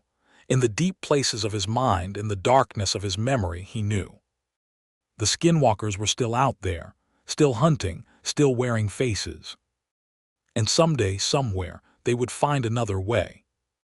Another nest, another recruit, another hunter to become the hunted. The cycle would continue, the agreement would hold, the balance would be maintained. But for now, for this moment, Kent was free. He closed his eyes and slept without dreaming. For the first time in weeks, he was truly alone. And it was enough. Epilogue. 3 months later. Kent sat on his porch, watching the sunset paint the mountains in shades of blood and fire. He had retired, left the service, moved to a place where the trees were young and the shadows were shallow. He hadn't dreamed of skinwalkers since the helicopter, hadn't heard the voice, hadn't felt the presence. He was free. Or so he believed. His phone buzzed, a message from an unknown number. The agreement holds, it read. For now, but we're still watching, still waiting, still hungry. And someday, Hunter, we'll meet again. Kent deleted the message, stood, walked inside. He didn't look at the trees, didn't look at the shadows, didn't acknowledge the amber eyes that might have been watching from the darkness. He was done, finished, free. But in the deep woods, where the trees grew so close that sunlight never touched the ground, the skinwalkers remembered his name. And they were patient. They had all the time in the world. Thank you for listening to tonight's stories. If you enjoyed them, please leave a like and subscribe.